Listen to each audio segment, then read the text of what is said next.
Hello, KKK Audiobook စနစ်ဆိုင်အပိနာစပိကြိုင်ချရပရိသတ်ကြီးအားလုံးပဲမင်္ဂလာရှိခြင်းကပြပါစေရှင်ဒီ channel လေးဟာဇာနာပရိသတ်တွေအတွက်အကျဉ်းလွန်ရတာများစွာခန်းစားစေမယ်။နောက်ရေးချစ်စလိုင်းကများစွာကိုပို့ပေါ်ချဆက်ပေးနေရပဲဖြစ်ပါတယ်။ဒီနေ့မှာတော့ချစ်ပရိသတ်ကြီးနာဇာနိုင်ဖို့ချစ်ချစ်ဂရိတီစီတော်ဆိုရယ်ဇလိုင်းကောင်းလေးရဲ့စဆောင်ကိုဖျက်ပြတင်ဆက်ပေးသွားမှာဖြစ်ပါတယ်။ဟုတ်ကဲ့ပါရှင်။ဇာနာလေးမစတင်ခင်မှာအရင်ဆုံးနေ့ကျမတို့ရဲ့ KKK Audiobook channel ကို like and subscribe နဲ့အားပေးကြပါအောင်နော်။ပရိသတ်ရဲ့ဆက်များပြီးမှုတက်လေးကြီးစုအများကြီးတင်ပါတယ်။ဟုတ်ကဲ့ဒါဆိုရင်တော့ဒီနေ့အတွက်ရေးချထားတဲ့ချစ်ချင်းဂရိတီစီတော်ဆိုရင်ဇလန်ကောင်းလေးရဲ့စာဆောင်ကိုအပြင်းထားဆင်ပြကြပါအောင်နော်။ချစ်ချင်းဂရိတီစီတော်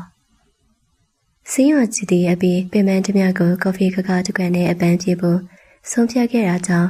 ကဖေးဆိုင်ထဲမှာသူမဂီတာထိုင်ပြခဲ့တယ်။တော်တော်ရှင်းဟန်တာခဲ့သူမကလှပတော်လေဒူလာတဲ့တွင်တင်းငယ်ရေးချက်မှုနဲ့အင်ဒရီရှိမှုတို့ကအထင်သာရောရှက်နေတတ်တယ်။စင်းရုံကအပြန်မှုတီရှပ်ယူနဲ့ကျန်းပေါင်းပီကိုတာဝဆန်းချပြီး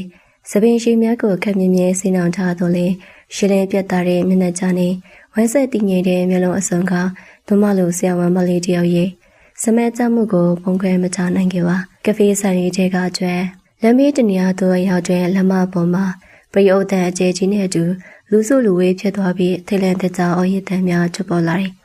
လူတယောက်ကားတိုက်ခံရလို့ကျွေးအများကြီးပဲပြုတ်ကုညစ်ကြပါတို့တန်ကိုကြားရရတဲ့ကဏ္ဍမှာရှေးရဲ့ဆရာဝန်ပေးစာကချစ်ချင်းနှိုးဆလာခဲ့တယ်။ဓမ္မတီလက်ထဲမှာကော်ဖီခွက်ကိုလမ်းပေးအမိုက်ပုံပေါ်သို့အမြန်ပြက်လိုက်ပြီးလူချာတီတို့တိုးဝေဝင်ရောက်သွားခဲ့တော့တယ်။မြေပြင်ပေါ်တွင်တွင်းအိမ်ကျဲလေးချာတီရဲ့လူလက်ပိုင်းအမျိုးသားသူရဲ့အသက်ရှူနှုံကပြက်တောက်ဖြစ်နေပြီးဒေးလလို့နေပါအချင်းဤဘေးကိုနည်းနည်းဖေးပေးကြပါရှင်။ကျမဆရာဝန်တယောက်ပါ။ဓမ္မရဲ့တင်းငင်ပြတ်သားတဲ့အတန်းကြောင့်လူအုပ်ကြီးဘေးသို့ဆုတ်ပြေးသွားကြတယ်။ရှင်အားဝတ်ချရဲ့ကျင်ပေါင်းပြီးဒူးစီနိုင်ဖုံးပေးသွားတာကိုပင်ဂယုမဆိုင်နိုင်ပဲလူနာရဲ့ဘေးတွင်ထူထောက်ထမ်းချလိုက်တယ်။တွေးပေါင်ချိန်နဲ့တွေးကြောခုံနှုံကအမြန်ဆန်းတန်ရင်လေပြုံပွင့်မပွင့်ကိုစစ်ဆေးလိုက်တယ်။လူနာနှလုံးရက်သွားမဲ့အထီးရှိနေပြီ။သူမသည်စိုးရင်စိတ်ကချင်းချုပ်ကလက်နဲ့ဖိတ်ကိုချက်လျက်လူနာရဲ့ရင်ဘတ်ပေါ်တင်ပြီးအရေးပေါ်အတက်ကဲပြုစုနေ CPR ကိုစတင်ပြုလုပ်တော့တယ်။1 2 3 4ရင်ဘတ်ကိုစီးချက်ကြဖိပြီးရင်နဖူးမကျွေးဆက်များစီးကြလာတယ်လူတိုင်းတင်ကခေါ်ထားတော့လေအချိန်မရောက်မလာသေးပါမိန်းလေးတယောက်ရဲ့ကွာအဖြစ် CPR အချင်းချင်းပြီးနေရတာကြောင့်သူမရဲ့လက်မောင်းများညွန့်ညကြိုက်ခဲလာပြီးစိတ်သေးတွင်လည်းဆိုရင်စိတ်တို့ကျူပါလာခဲ့တယ်မဖြစ်ဘူးဒီလူကိုအသက်ရှင်စေချင်နေကျမအသက်ကိုပြပြင်းရှူရင်နောက်တဲ့ချိန် CPR ဆက်လုပ်ရန်ပြင်လိုက်စဉ်ဘေနာတို့အရေးတခုကြောက်လာပြီးယောက်ျားဆန်နဲ့ခက်ပြက်ပြက်တန်ပြင်းတခုကလျက်ချပေါ်လာခဲ့တယ်ဘေးနဲ့ဖေးပြီးပါကိုကူမေဂျိုတန်နဲ့အကျိုးရှင်ရဲ့လက်ပေါ်သို့ပုံမွန်တွေတွေ့ပြီးအကူထိုက်တဲ့လက်တစုံကထက်လျက်ဝင်ရောက်လာခဲ့။ချိုသူရဲ့အမိတ်ပေးတဲ့နဲ့လှူရှားမှုများကအလွန်ကျွမ်းကျင်တဲ့အကျိုးကိုဆရာဝန်ကြီးသူကဲ့သို့ယုံကြည်မှုအပြည့်ရှိလွန်လာတယ်။သူမလမ်းဖြတ်ပြီးသူအနေငယ်ရံပေးလိုက်မိတယ်။သူနောက်ဘေးကနေဝင်ကူပေးလိုက်တဲ့ထိုမျိုးသားရဲ့ဗီတာမင်နဲ့ပြင်ကိုကြည့်လိုက်မိတဲ့တခဏရှင်ရဲ့နှလုံးခုန်တန်းတစ်ခုလုံးရုတ်တရက်ရက်တန့်သွားသလိုခံစားလိုက်ရှာတော့တယ်။စမဲကြိုင်ရှင်ကျင်လက်ကိုသူမလက်ပြက်ပြီးသူအနေငယ်ရိုင်ပေးလိုက်တယ်။ကျွန်တော်ဘေးကနေဝင်ကူပေးလိုက်တဲ့သူမျိုးသားရဲ့ဘေးတိုင်းမျက်နှာပြင်ကိုကြည့်လိုက်မိတဲ့ခဏရှင်းရဲ့နှလုံးခုန်တန်းတကူလုံးရုတ်တရက်ရက်တန့်သွားသလိုခံစားရရင်စမဲကြိုင်ရှင်ကျင်လက်ကိုတရောင်စစ်တီပင့်ကျင်ချပြီးမြေမောင်ကျုပ်ကလူနာကိုစနေတကြားကူညီပေးတဲ့သူရှင်းရဲ့အချစ်ဦးဆိုလေမမတဲ့ဆန်ရှင်းတန်နောင်ကိုစံသူမရဲ့နှုတ်ခမ်းပြမှာတွင်းညင်းစွာကြွကြသွားတဲ့နာမည်တကူလွန်ခဲ့တဲ့8နှစ်လောကြာရီစာမျက်နှာတွေ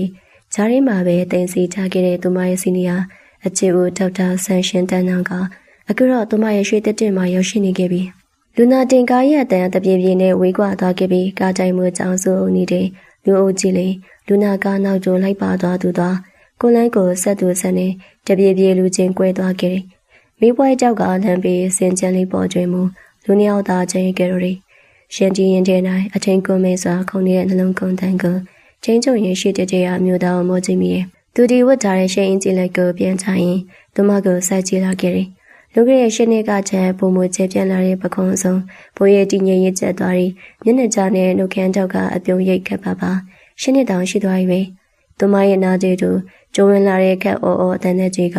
လွန်ခဲ့တဲ့နှစ်တုန်းကအတိုင်းဘာမှမပြောင်းလဲပဲတင်လိုက်တကူလို့စိမ့်ဆောင်မှုရှင်လွန်နေစေဆန်ရှင်းတက်နောင်ဒီသူမရဲ့ရွှေတို့တလန်ချင်းကျိုးကပ်လာခဲ့ရင် ရုတ်တရက်အကွာဝေးကနေခဲ့သွားတာကြောင့်ရှင်ကအနောက်တူတလန်းဆုပ်ရန်ပြင်လိုက်စဉ်မသွားနဲ့အောင်သူရဲ့တားမြစ်တဲ့ကြောင့်သူမချီလန်တို့တန့်သွားသည်ဆန်ရှင်တက်နောင်ကြီးသူမရဲ့မျက်နှာနာသို့အနှင်းငယ်ငုပ်ဆင်းလာခဲ့ရာရှင်းဟန်ကြခဲ့တဲ့အသက်ရှူဖို့ပင်မေလျော်သွားပြီးမြဝင်းဆန်ကိုတင်တင်မိတ်ထားမိတော့ရင်ပဲကျဲရနှလုံးသားတော့အပြင်ကိုခုန်ထွက်မတန်ထို့တော်မျောလင့်ထားသလိုဖြစ်မလာပေရင်ကြလွန်းတဲ့လက်ချောင်းရှိကြီးများကသူမရဲ့နဖူးပြင်ပေါ်သို့ကဲပွားပွားကြောင်းလာခဲ့တယ်။သူမသည်သူမရဲ့နဖူးပေါ်တွင်ကက်နေတဲ့ဆန်းစားလေးအကျိုးကိုနေရွယ်အနောက်သို့တည်တည်ချာချာတက်တင်ပြလိုက်ခြင်းဖြစ်တယ်။သူရဲ့လက်ချောင်းများက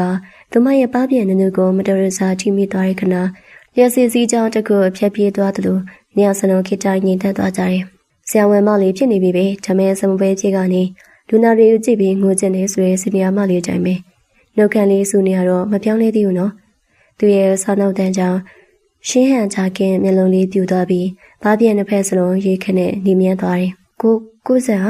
အခုကသူမကလေးတယောက်လိုညှဉ်းညူရင်းခေါင်းလေးငုပ်ပြလိုက်တယ်။ဆန်ရှင်းတက်နောင်ကအခက်တူတူရီလိုက်ပြီးသူမရဲ့ရင်ဘက်ကမကြွသေးတဲ့ဆေးရုံကပ်ပြလေးအန်ဂျီကပ်ပေါ်ကဒါရှင်းဟန်ချခင်ဆွေစာကြလေးကိုတိကျဆက်ကြည့်လိုက်မိတယ်။သူနောက်မျက်ဝန်းအစုံတွေတွင်တန်ရုံးစင်ရေရောင်များပြင်းနဲ့ရေရွလိုက်တီကအခုတော့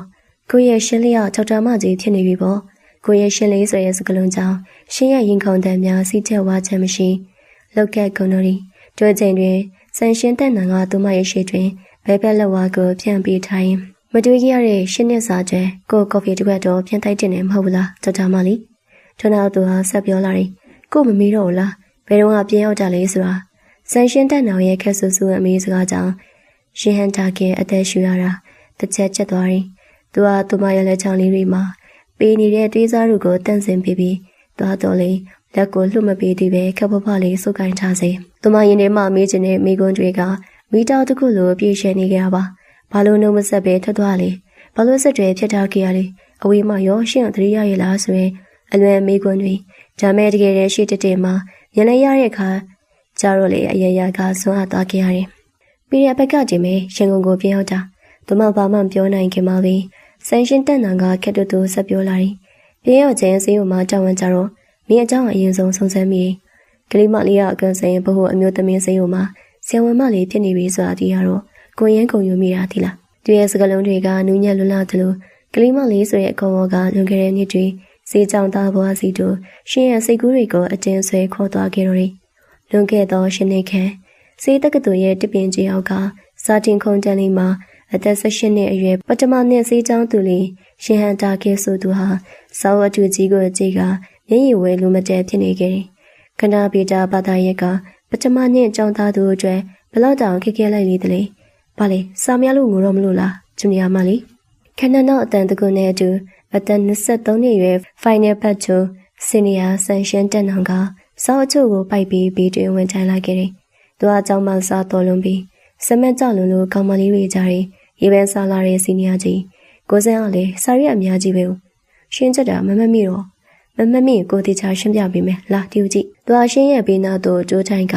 စာအုပ်တွေအခေါ်ဝါတွေကိုတခုချင်းစိတ်ရှင်လက်ရှိရှင်းပြပေးခဲ့တယ်သူစာရှင်းပြနေစဉ်ဘေးတိုင်းမျက်နှာပြင်ကတင်းငယ်လွတ်လပ်ပြီးစာမျက်နှာပြင်တွေကိုခြောက်ပြနေတဲ့သူရလက်ချောင်းရှည်ကြီးတွေကိုကျင်းရှင်းရင်ချင်းမှာစာတွေအစိမ့်မရောက်ပဲတိမ်တိမ်ရင်တွေကုန်ခဲ့ရတာအချင်းချင်းပါသူမခိုးကြည့်နေရကိုရင်းမိသွားတဲ့အခါဆန်ရှင်းတဲ့နောင်အဆောက်ကိုခောက်ကသူမရဲ့နဖူးလေးကိုလက်ညှိုးလေးနဲ့ခပ်ပေါ်ပါတွန်းလိုက်ရင်းဆိုင်တယ်စာကြည့်ပါဆိုကိုမျက်နှာပဲစိုက်ကြည့်နေတယ်ဒီနေ့မိနစ်မေမှလေးရှင်းပါတယ်နော်ကိုနိမေမှလေးရှင်းပါတယ်ငါတို့ကအစကရေရနမေချင်းတွဲလက်တာပဲ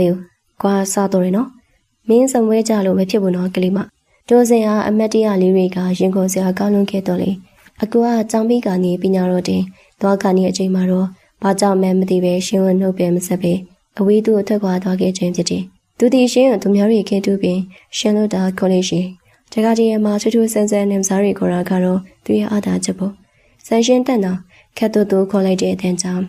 ရှင်းဟန်တာခဲ့အတိတ်ကနေလက်ရှိကာလစီပြန်လည်နှုတ်ထလာခဲ့တယ်ကပီးဆိုင်တရားမီးအောင်မမေအောင်ပါသူရဲ့မျက်ဝန်းတွေကသူမကိုစိုးရင်တကြီးတန်တန်ထထစိုက်ကြည့်နေစေကိုယ်စိတ်ဆိုးနေတော့မဲလားအဲတော့အနှုတ်မဆက်ပဲထွက်သွားခဲ့ရတဲ့ကျွဲသူရဲ့စကားကြောင့်ရှင်ရဲ့မျက်လုံးအစုံမှာ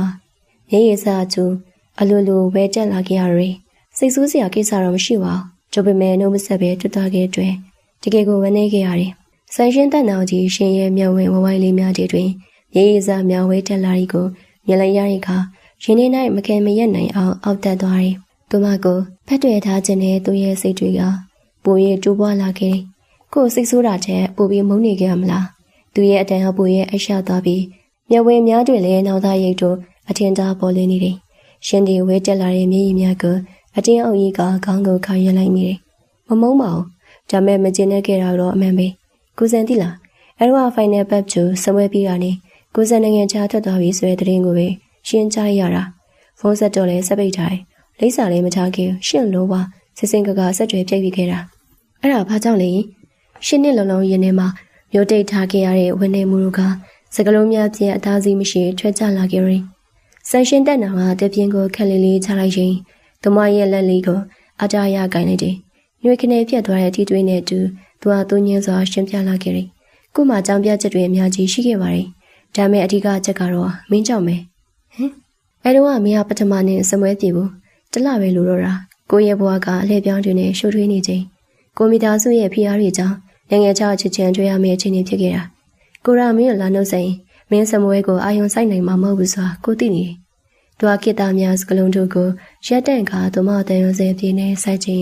းဆက်ပြောတယ်မင်းကဆရာမလေးတယောက်ဖြစ်ချင်တယ်လို့ကိုအမြဲပြောခဲ့ရလေကိုကြောင့်နဲ့မင်းရဲ့အိမ်မက်တွေပြည့်စည်သွားမှကိုအဖြစ်မခံနိုင်အဝေးကနေမင်းရဲ့တရင်တွေကိုပဲနားစင်မင်းကြောင်းပြတဲ့ချိန်ကိုဆန်းကိုအောက်အီပြီးစောက်ကြရတာပါကိုဘက်ကအထကြီးခင်ခွလို့ပါရှင်သူရဲ့စကလုံးတလုံးချင်းစီတိုင်းကရှင်းရင်ထဲမှာအမုန်းတရားနဲ့မကျေနပ်ချက်တွေကိုချစ်ချဲအေးပြောကြသွားစေခဲ့တယ်သူနှုတ်မဆက်ခဲ့တာကသူမကိုပြစ်ပေးခဲ့တာမဟုတ်ပဲသူမရဲ့အနာဂတ်ကျွဲငင်းညာပြီးပေးဆက်ခဲ့ခြင်းဖြစ်နေမှာမဟုတ်ပါလားအခုတော့ကိုမင်းစီကိုပြန်လာနိုင်ခဲ့ပြီဘယ်တော့မှလည်းတက်ပြီးထွက်မသွားတော့ပါ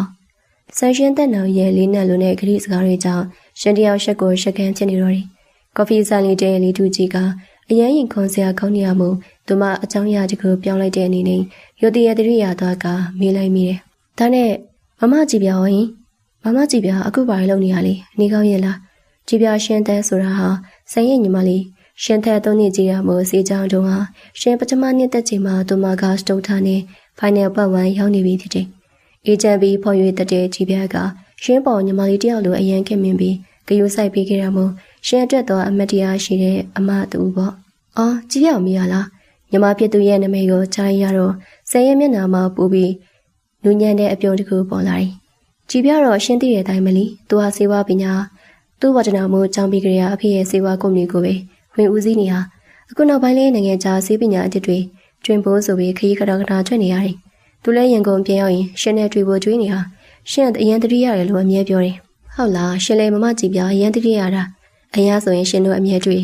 ့ရှင်းဥစားလေးကုတင်ပေးတာကိုစံနိုင်ငံခြားသွားတော့မမကြည့်ပြလေလိုင်းပေါ်မှာယူတရပြောက်သွားတာမို့စိတ်ပူနေကြတာအကေတွေကအဆက်တွေမရတော့တာနည်းနည်းကြာပြီရှင်ရဝမ်းသာအရာပြောရင်မျက်လုံးလေးတွေတောက်ပါသွားတယ်ဂျိုးပုံစံလေးကိုဆန်ရှင်းတန်းအောင်ဟာအတေးရစရာအကြည့်မျိုးနဲ့စိုက်ကြည့်နေခဲ့တယ်ရေမိုးကျုပ်ပြီးကတင်ပေါ်မှာထိုင်ကစကင်ကဲလုပ်နေရင်ရှင်ရဲ့စိတ်တွေဟာနေလေကကဖေးဆိုင်စီကနေရုံးမချွတ်နိုင်သည်စေချောင်းသူဘွားကလေးကတပတ်တည်းရင်ခုန်ဆွဲလန်းကြရတဲ့အချီဦးကိုစံရှင်းတက်နောင်ဂျာရီမှာရှင်းနေလောက်အဆက်တွေလုံးဝပြတ်တော့သွားခဲ့ပြီးမှဒီနေ့မှမထင်မဲ့ပဲပြန်ဆုံးခဲ့ရမှုရှင်ရဲ့ရင်ထဲမှာခုထိခုန်နေစဉ်ကြိုးချိန်မှာပဲဖုန်းမျက်နှာပြင်ပေါ်မှာကိုစဲညီမလေးဖြစ်မိမိရဲ့စီနီယာလေးဖြစ်တဲ့မမကြည့်ပြစီယာ message ဝင်လာတယ်မမနဲ့ဆက်တွေများတာ3လလောက်ရှိရောပေါ့မမအလုပ်များတော့ရှင်းဦးတော့မဆက်တွေပါလေဟေးလူစုံမလေးရှင်ဘာလုပ်နေရလဲအိပ်ပြီလား3လလောက်ဆက်တွေဝေးနေကြတဲ့မမကြည့်ပြစီဟာအခုလိုလမ်းမေးတာကိုမြင်တော့ရှင်ဝမ်းသာအရာနဲ့ချစ်ချင်းစားပြန်ပူတယ်ရှင်မဲအိတ်ဒီမမရဲ့အခုမရေးကြိုးပြီးစကင်ခဲနေဟာမမရောဘာလုပ်နေရလဲသတိရလိုက်တာမမမကောင်လူပြစ်ထားတယ်ခေါင်းလို့လားမမပဲသတိရတာတိကျလို့လားမမကိုကြီးပြန်ရောက်လာခဲ့ရပြုံးစစ်စစ်နဲ့ဖြစ်နေလို့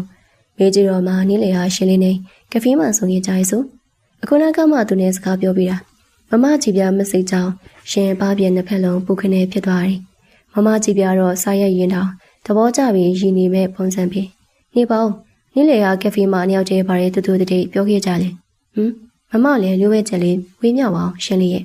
မမကြည့်ပြသူတို့နေရာအကြောင်းကိုသိနေရကြတယ်မထီတထီဆန်းနောက်လာတဲ့အခါရှင်မရှက်ကိုရှက်ကနေဖုန်းလေးကိုရင်ပန်းမှဖိခဲ့ထားမိတော့တယ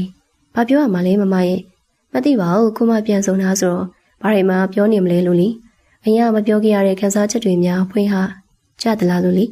ေရှင်အကိုကိုကြိုက်တယ်အမသိဆုံးပါမမအရင်ရှင်ရောက်မလေးဟိုရဲစာနောက်ကြမျိုးတွေရှိသေးတယ်ရှင်မမေရကရှင်တို့နေရာကကောင်မလေးတယောက်ကမမကြည်ပြကိုရောက်မခေါ်ရတော့သူဟာရှင်ရတာသူရောက်မလို့ပြောခဲ့တာဖြစ်ပြီးအတိတ်ကအကြောင်းတွေဟာတကယ်ပြောစရာပဲရှင်တယောက်ပါပင်တွေကနေဖြစ်သွားရုံတင်တမကပ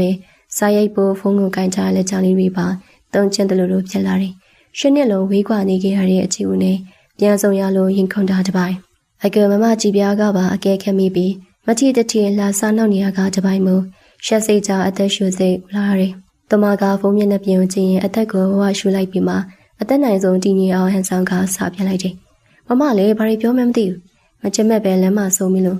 ကပြေကနဝင်ပြီးနှုတ်ဆက်ကြတာပါပဲ။ကိုစံရှင်းအကြောင်းဘာတွေလျှောက်ပြောထားလို့လဲ။စားဖို့ပြီးရတဲ့ရှင်ဖုန်းလေးကိုအိယာပေါ်ချလိုက်ပြီးရင်ဘက်လေးကိုလက်နဲ့ဖိထားမိတယ်။စီကြောင်းသူ့ဘွားတွေကတစ်ဖက်တန်းငေးကြည့်ခဲ့ရတဲ့ထူလူသားကအခုလိုမိမိနဲ့တွေ့ပြီးပြန်လာတဲ့ကစိတ်လှရှားနေရတဲ့ဆိုတဲ့အတွေ့အ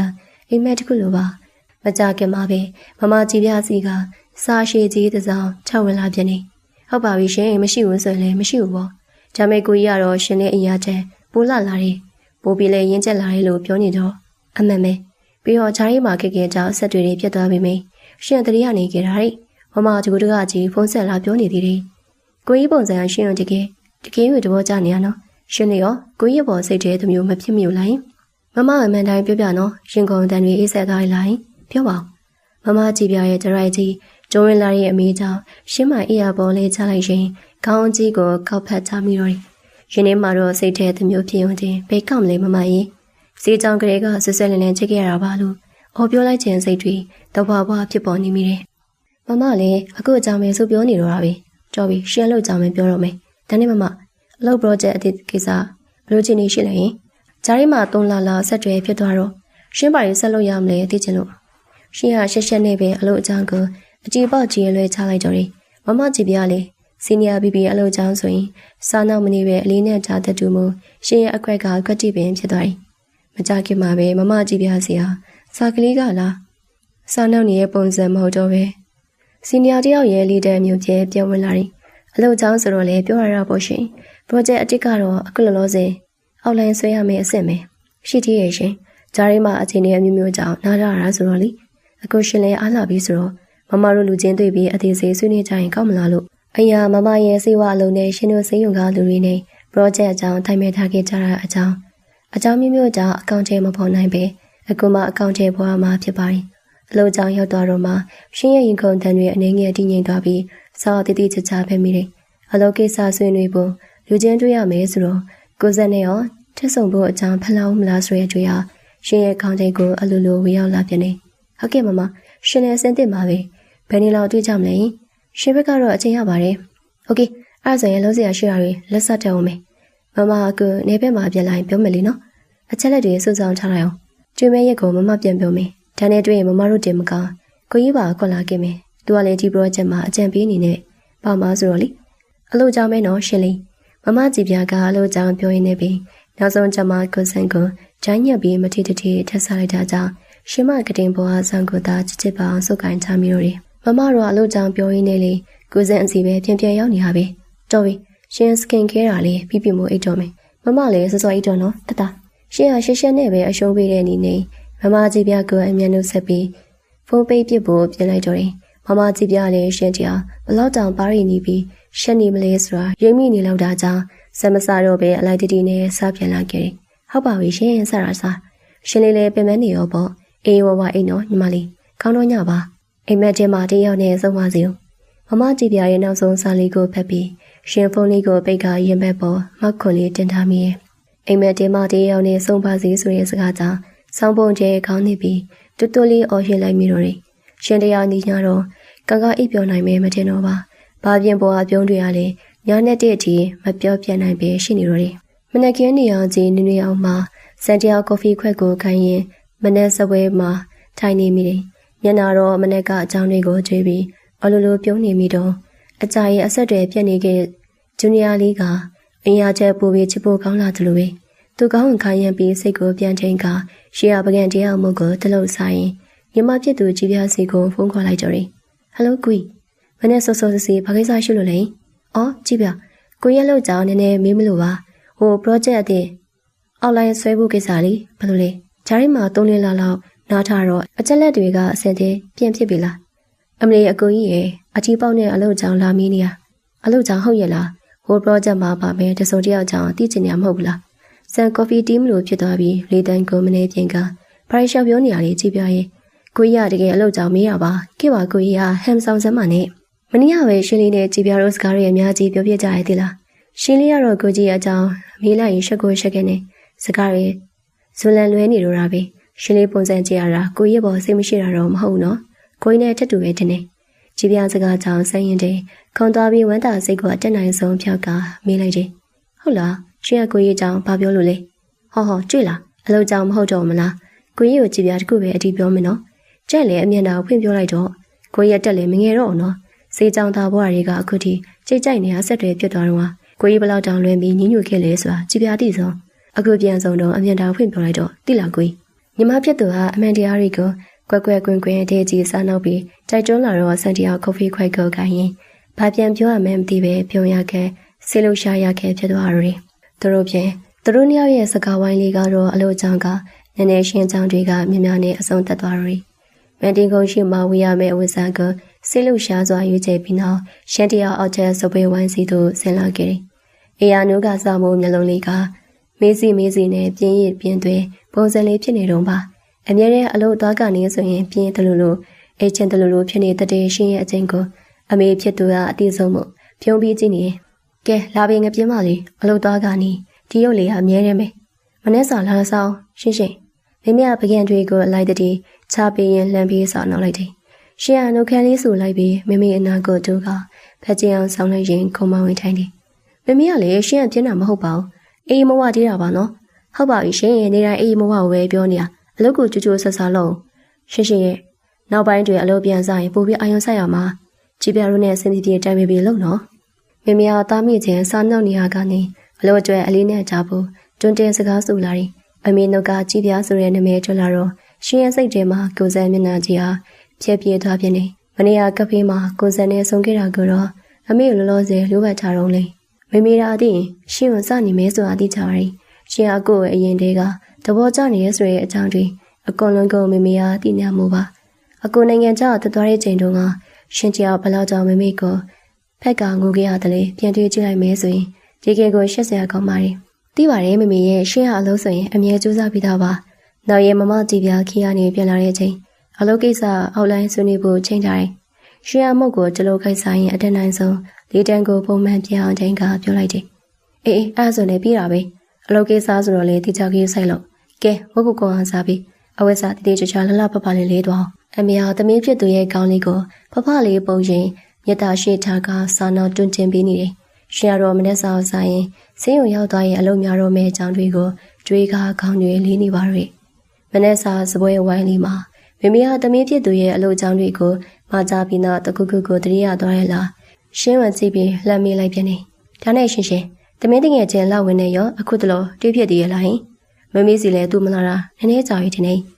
ေမိတို့ကလောက်ဝင်ချောင်းကြားရတော့ရှင်ရဲ့မျက်နှာလေးမှာအလွယ်အငွေအတက်တွေရှက်တန်းသွားတယ်လောက်ဝင်နဲ့ရှင်ဟာစီချောင်းတက်တရားတကယ်နေတွေနဲ့အမြဲတမ်းအတူရှိခဲ့ကြတဲ့ချစ်ဆုံးတငယ်ချင်းလीအခုတော့အချောင်းပြီးလို့အလုပ်ကွယ်နဲ့ရောက်တဲ့အခါဆေးရုံမတူကြရတာကြောင့်အရင်လိုနေတိုင်းမဆုံးဖြစ်ကြရတာမှန်ပါမတွေ့ဖြစ်တော့နည်းနည်းတော့ကြာပြီမေရဲ့သူလည်းမအားသမီးလည်းအလုပ်တွေနဲ့မအားနေတာဒါမဲ့မနေ့ကတော့ဖုန်းဆက်တွေရတယ်သူနားရရင်အင်္ဂလာခဲ့မယ်လို့တော့ပြောရမေရှင်မုတ်ကိုစားရင်မေကိုပြန်ပြောလိုက်တယ်လာဝင်းဆိုတာကရှင်တို့အိမ်ရဲ့သမီးအလက်တယောက်လိုဖြစ်နေရှာတာဆေးရုံမှာကြာဝင်ကြလို့ပင်ပန်းခြင်းများနားရပြီဆိုရင်မိဘတွေရှိတဲ့သူ့အိမ်ကိုမပြန်ပဲရှင်တို့အိမ်ကိုပဲအမြဲတက်မှတ်နေအောင်လာသက်တူဖြစ်တယ်ရှင်တို့အိမ်ရောက်ရင်လေတခြားနေရာတော့မနေပဲအိမ်မှာပဲအေးအေးဆေးဆေးတနေ့ကိုနှက်နေတပြီအဓိကတော့မိရဲ့လက်ရာစစ်စစ်လျှာတွေကိုအသေးအတန်လွန်လို့ဆိုကလာစားတခြင်းဖြစ်တယ်အေးပါကွယ်မိလေးလောက်ဝင်လေးကိုတရိယာလိုပါသူအိမ်လာရင်ချက်ကျွေးဖို့မိမှာစဉ်းစားထားရရှိပါ යි သူကမိလက်ရာဆိုရင်အမြဲတမ်းအားရပါရစားတတ်တာကိုစေးရုံအလုပ်တွေနဲ့ပိန်သွားလာမသိဒါရင်တော့ကောင်းကောင်းကြွရမယ်မိကလောက်ဝင်အကြောင်းပြောရင်မျက်နှာလေးဝင်းပါလို့နေရှင်ကမိကိုကြည့်ပြီးရီမောကဟုတ်ပါမိရဲ့သူလာရင်တော့မိစီချဘိုးမလေးရောက်လာပြီဆိုပြီးစားတော့မှမဟုတ်လားတော်တော့အိမ်မှာအိတ်လိုက်မိလက်ရာစားရင်းနဲ့စိန်ကြဆုံးပဲ တမီးကတော့အလုပ်သွားအောင်မယ်ရှင်ကပြင်းရည်ပြင်းသွဲလေးတဲ့လေးနဲ့စားနောက်ပြီးမနေ့စားပကံကိုသိမ်းလိုက်တယ်။တောင်မင်းနေအောင်လာဝဲအကြောင်းပြောရင်းနဲ့မနေ့ကစကားဝိုင်းလေးကပိုးပြီးစူပြေနှွေးထွေးသွားတယ်။စေယုံတကူလုံးတွေးပြတ်မတန်ဆူညံအလုံးများတဲ့မနေ့ကဖြစ်တာကြောင့်ရှင်တရားမနေ့တက်ကခြေချောင်းလေးပင်မေလိုမတန်လုံးအကုန်မချင်ရပဲတကောက်ကောက်ပြေးလွှားနေရတယ်။လူနာဝေဒနာရှင်တွေတယောက်ပြီးတယောက်ဆက်တိုင်းဝင်လာတာကြောင့်စိတ်မှန်တန်တွေစစ်စီချင်းစိတ်ညွန့်ခြင်းနဲ့လူနာကြီးချင်းအလုံးများအောင်ပါသူမရဲ့နဘူးပြက်လေးတွင်ချွေးဆက်လေးများတလက်လက်ကြောက်ပါနေတော့တယ်။တော်တော်ရှင်တော်တော်လေးလက်မလင်းအောင်ဖြစ်နေပြီလားဗျာ။ဒီနေ့လုံးနဲ့မထိုင်ရသေးဘူးနဲ့ထင်တယ်။နှွေးထွေးပြီးစိုးရင်စိတ်အပြည့်ရှိတဲ့လေးတန်းတစ်ခုကြောင့်အရှင်ဘေးကိုလင်းကြည့်လိုက်တော့သူမနဲ့အတူတူအေးပေါ်ဌာနမှာတာဝန်ချနေလှုပ်ဖော်ကိုင်းဖက်ဆရာဝန်လေးဒေါက်တာချက်ဖြစ်နေတယ်။သူကြီးလည်းရှင်နေသူဆရာဝန်ကိုအင်ဂျီအဖြူလေးနေပင်ပန်းနေပုံရတော့လဲရှင်းကိုတော့ဂရုတစိုက်မေးမြန်းလာတယ်။မပင်ပန်းပါတော့ဒေါက်တာထက်ရဲ့အေးပေါ်ဌာနဆိုတော့လေဒီလိုပဲပေါ့လေ။လူနာတွေတက်တာသွားတာမြင်ပဲပင်ပန်းတာတွေဖြောက်သွားတာပဲ။ရှင်ကမမောနဲ့ပြုံးပြရင်အမောပြေစကားဆိုလိုက်တယ်။နှစ်ယောက်သားရဲဘော်ရဲဘက်ပြီးစေယုံအလုပ်တွေဒီနေ့ကြုံတွေ့ရတဲ့လူနာတွေအကြောင်းစကားတွေအများကြီးပြောပြကြပြီးနောက်တာဝန်ချိန်ခိတလူလဲချိန်ရတာကြောင့်ဒေါက်တာထက်ကအကြံပြုလိုက်တယ်။ကဲဘိုင်လဲတော်တော်စားနေပြီ။ရှင်ကကော်ဖီဆိုင်လေးမှာမုန်းနဲ့ကော်ဖီအေးလေးသွားတောက်ပြီးခဏလောက်စကားပြောအောင်ဒေါက်တာရှင်ကျွန်တော်လိုက်ကြွေးပါမယ်။ဟုတ်ကဲ့ကောင်းတာပဲတွားကြဆိုလိရှင်လည်းဖိုက်ဆာနဲ့အမနာနေတော့ပြီ။နှစ်ယောက်သားစေယုံအပြင်ဘက်ကကော်ဖီဆိုင်လေးစီတို့ကျွတ်လာခဲ့ကြတယ်။ဆိုင်လေးတို့ရောက်တော့အေးသက်လေးနဲ့ကော်ဖီနဲ့တင်းတင်းကြောင်ပင်ပန်းတများလေးစင်သားသလိုခံစားရတယ်။သူတို့ညကြောက်ကြကြဝိုင်းလေးတစ်ခုမှာထိုင်ပြီးမုန်းနဲ့ကော်ဖီမှလိုက်ကြတယ်။စပွဲဝိုင်းလေးတွေမှာတော့နွေနွေတွေ့တွေ့ project ကြီးတွေအကြောင်းမဟုတ်ပဲစေယုံကရိုးရိုးအကြောင်းအရာလေးတွေကျူတီကြရင်ကြုံရတဲ့အလွယ်လေးတွေအကြောင်းပြောရင်ရီမောနေကြတယ်။ဒါနဲ့ဒေါက်တာရှင်တို့အိမ်ကလူကြီးတွေရောနေကောင်းကြရဲ့လားဆရာဝန်တယောက်ရဲ့မိသားစုပြရတာတကယ်မလွယ်ဘူးနော်။အချိန်တွေပေးရတာနေတော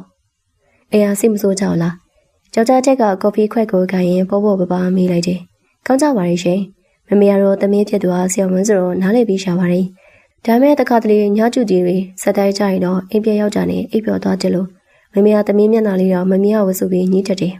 ။ကိုလည်းတူတူပါပဲ။အိမ်ကပေးရလေအိမ်ပြန်လာစေချင်တာကိုကသွားလာခက်နေတော့မတော်ပြစ်နေတာမမေကဘာပြောရမှန်းလဲ။ငါသားလေးတော့ရှိသေးရဲ့လားဆိုပဲလေ။ရှင်ကမိသားစုအကြောင်းကိုတန်ရုံးစင်အဖြစ်နဲ့ယူမော်ရင်ပြောပြနေမိတယ်။နေရောက်သားအပြန်လဲမိသားစုအကြောင်းတွေပြောရင်စားနောက်ရင်းနဲ့ကော်ဖီအေးလေးကိုအရသာခံထောင်းနေတဲ့ထိုးခိုက်တတ်မှာပဲ။ခမန်မန်ခြေတန်းတကူကသူရဲ့စပွဲဝိုင်းနာကိုတပြေးပြေးတိုးကက်လူလာတယ်။စပွဲခုံပေါ်ကိုကြောက်လာတဲ့အရေးကြီးတကူကြောင့်ရှင်စကားပြောနေအားကနေရက်တန့်သွားပြီးမတင်ကားစိတ်နဲ့ခေါင်းကအသားရမောကြည့်လိုက်မိတယ်။ချိုးချိန်မှာပဲရှင်ရဲ့မျက်လုံးစုံကအအော်လွန်းလို့အဝိုင်းသားဖြစ်သွားတယ်။သူတို့စပွဲပြီးမှလက်တစ်ဖက်ကဘောင်းမီအိတ်ကတ်ထဲနိုင်ပြီးတင်းညံလုံးနဲ့မျက်နှာပြီးဆိုရှယ်လုံးနဲ့ကြည့်ပြီးနဲ့ငိုကြည့်ပြီးရနေသူဟာတခြားသူမဟုတ်ကိုစံဖြစ်နေရကိုသတိထားလိုက်မိတယ်။ကိုစံရဲ့မျက်ဝန်းနဲ့ကြီးတွေကရှင်နဲ့ထောက်ထားထတူနေဟာအတူတူရီမော့ပြီးမုတ်စားနေရကိုမြင်တွေ့တော့တာကြောင့်အနေငယ်ခက်ထန်သွားတာကိုရှင်အထင်ရှားမြင်လိုက်ရလေတော့တယ်။တကယ်လို့အလုံးနားချိန်လေးမှာရှင်တိတ်သွေးချင်လွန်းတာကြောင့်စိတ်ကူးပေါက်ပြီးရှင်တာဝန်ကြရာစေုံဘက်ကိုခါမောက်ပြီးရောက်လာခဲ့မိတယ်။လူချင်းတိုက်တွင်ရှင်လှုပ်ရှုပ်နေမလားဆိုတဲ့အတွေ့နဲ့စေယုံတဲ့တီဝေးမသွေးပဲရှင်ရဲ့မျက်နှာလေးကိုခဏလောက်ဖြစ်ဖြစ်ခေါ်ကြည့်ရောသွားချောင်းယုံလေးပဲချောင်းဖို့စိတ်ကူးခဲ့တာဖြစ်တယ်။ဂျာမဲစေယုံနာကကဖေးလေးတကူရှင်အပြစ်မှာတော့ဆန်ရက်ခြေလမ်းတွေစက်ခနဲ့တန်းသွားတယ်။ကဖေးရဲ့မန်ပရင်ပေါက်ကနေတစင်းအတွင်းကိုလမ်းမြင်နေရတဲ့ဝိုင်းတကူမှရှင်းနေရှက်တယောက်တည်းမဟုတ်သူမရဲ့မိနစ်ချင်းဆိုင်မှာဆရာဝန်ကုတ်အင်ကြီးအဖြစ်ဝတ်ကြတဲ့အမျိုးသားတယောက်ရှိနေပြီးရှင်အားထူအမျိုးသားအကြီးကတွားလေးတွေပေါ်ဟာသဘောတကျယူမောပြီးစကားတွေပြောနေရှာဖြစ်တယ်။အဲပြုံးတွေဘလောက်လာလိုက်တယ်လေ။သူတယောက်တည်းမြင်ချင်တဲ့အပြုံးကအခုတော့သူမဟုတ်တယ်။တခြားသူဟာကြွားကြီးမြင်နေရတယ်ရှင်။မျက်နှာပေါ်ကလူလက်တောက်ပနေတဲ့ပြုံးတွေကိုမြင်လိုက်ရချိန်မှာဆယ်ရင်ဘက်တစ်ခုလုံးမိစားနဲ့ထိုးလိုက်တယ်လို့ဖလောင်သွားတယ်။စီကြောင်သားဘဝကလေးကမိမိတယောက်တည်းကိုပဲအမြဲတစ်ဖက်တည်းငေးကြည့်ပြီးရင်ကုန်ခဲ့ရတာပါဆိုတဲ့ရှင်လေးဟာအခုတော့တခြားအမျိုးသားတယောက်နဲ့ဒီလောက်တောင်ရင်းနေနေရှိခဲ့သွားပြီလားဘလူးမစိတ်ကိုထိန်ချိုးလို့မရတော့တဲ့တုံးဝန်သူမှုမနာလိုမှုလိုင်းလုံးလေးကြောင့်ဆန်ခက်ကြမ်းကြမ်းတပြည့်တစ်ချက်ချလိုက်ပြီးကဖေးတကားကိုကျုံဖင်ခါရှင်တို့စီကိုကြရိုက်ကြီးခြေလမ်းကျဲကြီးတွေနဲ့တိုးဝင်ထားရင်ကဖေးဝိုင်းလေးမှာရှင်ရအတူတူတောင်းဝင်ကြတဲ့စေယုံကအကိုထန်နေအလိုကိစ္စပြောရင်စားနောက်နေတော့ဘီနာကနေအစ်ဆက်ဆက်အရှိဝါဒီကိုနေလူရိတ်တရိတ်ရောက်လာတာကြောင့်ခေါင်းမောကြည့်လိုက်မိတယ်ကိုစိန်ရှင်တရားအံ့ဩလို့မျက်လုံးလေးအဝိုင်းသားဖြစ်သွားရင်တ ဒီချိန်ကြီးဒီနေရာကိုစံဘလိုနီးနဲ့ရောက်လာမယ်မသိသလိုကိုစံရဲ့မျက်နှာလည်းမနေ့ကလိုပြုံးစည်းစည်းပုံစံမျိုးမဟုတ်ပဲဒီမှာခက်ထန်နေပြီးမျက်လုံးတွေဟာရှင်ရဲ့မျက်နှာချင်းဆိုင်ကဆရာဝန်စီကိုဆူဆူရဲကြီးကြည့်နေတာဖြစ်တယ်ရှင်မကျင်မဲ့ပဲဒီမှာဆုံးတာပိုင်းနော်အလုံးနာတော့ကဖေခဏလာတာရှင်အတငယ်ချင်းနဲ့အကျော်စကားပြောလို့ကောင်းနေပုံမေးကိုစံကလေးတန်းကိုအသက်နိုင်ဆုံးထိန်းထားပြီးမယ်အတန်းအပုံမှန်ချက်ပူပြီးအေးဆက်ပြီးပြတ်သားနေစကားပြောရင်းနဲ့လေရှင်ရဲ့ဘေးကခွန်လို့မှခွင့်ပြုချက်မတောင်းပဲဝင်ချလိုက်ပြီးကျိုးစရာဝန်ကိုရန်လိုတဲ့အကြည့်တွေနဲ့စိုက်ကြည့်နေတော့တယ်အော်ဟုတ်ကဲ့ကိုစံဒါရှင်တို့စိတ်ရောရှင်အချင်းတွေကိုရိပ်မိပြီးရင်ွေးတုံးကစကားရဲ့ချစ်တရားနဲ့မိတ်ဆက်ပေးဖို့ပြောလိုက်တယ်ကိုစံပုံစံအဝေးကနေရှင်တို့ကိုကြည့်ပြီးအကြီးကျယ်ဒုရထွက်ပြီးလိုက်လာတဲ့ပုံစံမျိုးပေါက်နေရကြရှင်ရဲ့ရင်ထဲမှာဆိုရင်စိမ့်နေတူတစ်ဘက်ကလည်းမိမိကိုဒီလောက်ကြီးမကြည့်သလိုဖြစ်ပြတဲ့ကိုစံအပြုတ်မှုကြောင့်ရှင်ပြခြင်းစိတ်တပေါ်ပါဖြစ်ပေါ်လာရတယ်ကပေဝိုင်းလေးတစ်ခုလုံးရုတ်တရက်ဆိုသလိုလေးတူကအေးကဲသွားပြီးအကြတဲ့နောက်ချလောက်အောင်တိတ်ဆိတ်သွားတယ်မျက်နှာချင်းဆိုင်ရာဆရာဝါလည်းအတွေ့အကြုံရှိတဲ့လူငယ်တယောက်ဖြစ်ပြီးကိုစံရဲ့ရန်လိုနေတဲ့အရှိန်ဝါကိုချက်ချင်းရိမ့်မိသွားပုံရတယ်သူအဝတ်ထားဆရာဝန်ခုံရင်ကြီးကိုတေးသေးတက်တက်ပြန်လိုက်ရင်ကိုစံကိုစိတ်ခေါ်တယ်လို့ပြန်ကြည့်အားပြုံးလိုက်ပြီးရှင်ကြဘာလို့လဲရင်ရှင်ရတိလားအတီတင်းမှာဒီလိုလူမျိုးပါလို့မကြဘူးပါကျိုးဆရာဝင်းရဲ့စကားကြောင့်ကိုစံမျက်ခွန်အစုံကချက်ချင်းအလိုမကျသလိုဖြစ်သွားပြီးလက်တီးကိုချစ်ချစ်ပေါင်းဆုပ်ချမိတယ်ရှင်ရတော့ဂျာရီကနေမျက်နှာလေးဖြတ်သွားပြီးဘာလို့ရမှန်းမသိတော့ပဲရင်တွေတိန်တိန်ခုန်နေရပြီအခုထက်ဒါရှင်ရဲ့စင်နေရကိုစံရှင်တက်နောင်ပါသူကလေးဆရာဝန်မဲ့လေးကိုစံဂျာရှင်တို့စေးရွာဆရာဝန်အကိုချက်ဟင်းခံပါရှင်တို့အလုပ်ကိစ္စလေးတိုင်ပင်နေကြတာရှင်အချင်းကြီးကိုအမြန်ထိတ်မှုစူးစမ်းရင်တယောက်စီကိုမိတ်ဆက်ပေးလိုက်တယ်ဂျာမဲကိုစံရဲ့စိတ်ထဲမှာတော့အခုချက်ဆိုရရှင်ရဲ့ခေါ်တဲ့ကြောင့်တဝန်တူစိတ်ကချွတ်ထိတ်ကိုရောက်သွားပြီအလုပ်ကိစ္စဟုတ်လားအလုပ်ကိစ္စတိုင်ပင်တာဒီလောက်တောင်သဘောကျပြီးရင်မောနေရလားရှင်ကိုစံရှင်ကိုလည်းကြည့်ပြီးလေတန်နေငယ်ခက်ဆန်ဆန်နဲ့မိလိုက်တယ်သူမျက်လုံးတွေထဲမှာမနာလိုမှုတွေတဝန်တူမှုတွေကအကျဉ်းထောင်ပေါ်လွင်နေရမို့ရှင်မသက်ရှူဖို့တောင်မိသွားတယ်သူကဘာလို့ဒီလိုတွေဖြစ်နေရလဲဘာလို့တဝန်တူဒီလိုလှုပ်ပြနေရလဲဒေါက်တာထက်ကကော်ဖီခွက်ကိုအေးအေးဆေးဆေးကင်ပြီးတုံငုံတောင်းလိုက်ရင်ကိုစံကြီးကကိုစံလို့ခေါ်မလားဗျခင်ဗျာရှင်းပေါ်ဘလို့ထားလေတော့ကျွန်တော်မသိဘူးဂျာမဲရှင်ကကျွန်တော်ရှင်းမှာပျော်ပျော်ရှင်ရှင်ရီမောနေရကိုခင်ဗျားအနေနဲ့ဝင်ပြီးတာမြစ်ပိုင်ခွင့်မရှိဘူးတင်နော်ရှင်းကကလေးမမဟုတ်တော့တာဒါအမင်းနဲ့ဆိုင်တဲ့ကိစ္စမဟုတ်ဘူးရှင်းကငါမှတာမြစ်ပိုင်ခွင့်အများကြီးရှိတယ်ရှင်းကငါညီမပဲဘာလဲဂျူနီယာလိုညီမလားကျိုးစကားကသူ့ကိုအကြိတ်ရိုက်စေခဲ့တယ်တကယ်လို့သူ့နှုတ်ပြအနေရှင်ကသဘောကျနေတာငါသဘောကျရမင်းကလေးကိုတခြားတယောက်နဲ့မြင်ရတာကိုမချိုက်ဘူးလို့ပြောလိုက်ရှင်းလို့မင်းကလေးကသူ့ကိုတေချာပါစိတ်ဆိုးနေမှလေရှင်းကိုမထီတထီစားနောက်တဲ့ဒေါက်တာတဲ့ရဲ့စကားတွေကြောင့်ကိုစံမျက်နှာကြီးဟာရုတ်တရက်စိတ်ကနေတင်မာသွားပြီးမျက်ဝန်းတွေဟာမောင်မိုင်းသွားတယ်တကယ်တော့ကိုစံကသူ့အပိုင်းဆိုရင်ဘသူကိုမှအချိမခံခြင်းနဲ့ဇေယျမျိုးအရင်ကန်ရှိသူဖြစ်တယ်သို့တော့ပညာတတ်ဆရာဝန်တယောက်ပြီးလူပုံအလင်းမှာဝုန်းတိုင်းကျပြီးရဲရှာတာမျိုးတော့မဟုတ်ပဲစပင်းအောက်ကသူ့လက်ကိုသာတင်းတင်းဆုံရင်စိတ်ကအတန်းတန်းဆုံးပြန်ထိန်ချုံနေရကိုကြွလိုက်ရိုက်ကြည်ုံနဲ့တင်းရင်တဲမှာဒရလိုင်းတွေကလည်းလိုက်တက်နေမှန်းတည်တာလာတဲ့ကိုစံရင်တိတ်ဆိတ်တမသွားတဲ့အရှင်ဝါကြောင့်ကော်ဖီဝိုင်းလေးအားလေးတူအားချက်ချင်းလေးလံသွားတယ်ကိုစံစိတ်တူလိုက်ဘလောက်ထိဆိုးတက်လဲဘလောက်ထိအေးဆက်သွားတယ်လဲဆိုတာဆန်ကြောင်ကောက်ကောက်တီရဲ့ရှင်ဟာချက်ချင်းရေးမိလိုက်တယ်အချင်းတွေပို့ပြီးတင်မမလာခင်ရှင်တယောက်ဂျာရီယာနေရမြန်ပဲဝင်ထိန်ဖို့ပြင်ရတော့တယ်သူမကိုစံအနာကိုနည်းနည်းတူလိုက်ပြီးမျက်နှာချိုးတူးရဲ့အပြုံးလေးနဲ့စကားလန်ကြောင်ကိုစွဖြက်ကဘာမှမဆိုင်တဲ့အစီငေါ်မတည့်တာတွေကိုကမှုရှုသူရှောက်ပြောတော့တယ်ဟိုကိုစံမစားမလဲဒီဆိုင်ကကိတ်မုတ်တွေဟာတော်တော်စားလို့ကောင်းတာ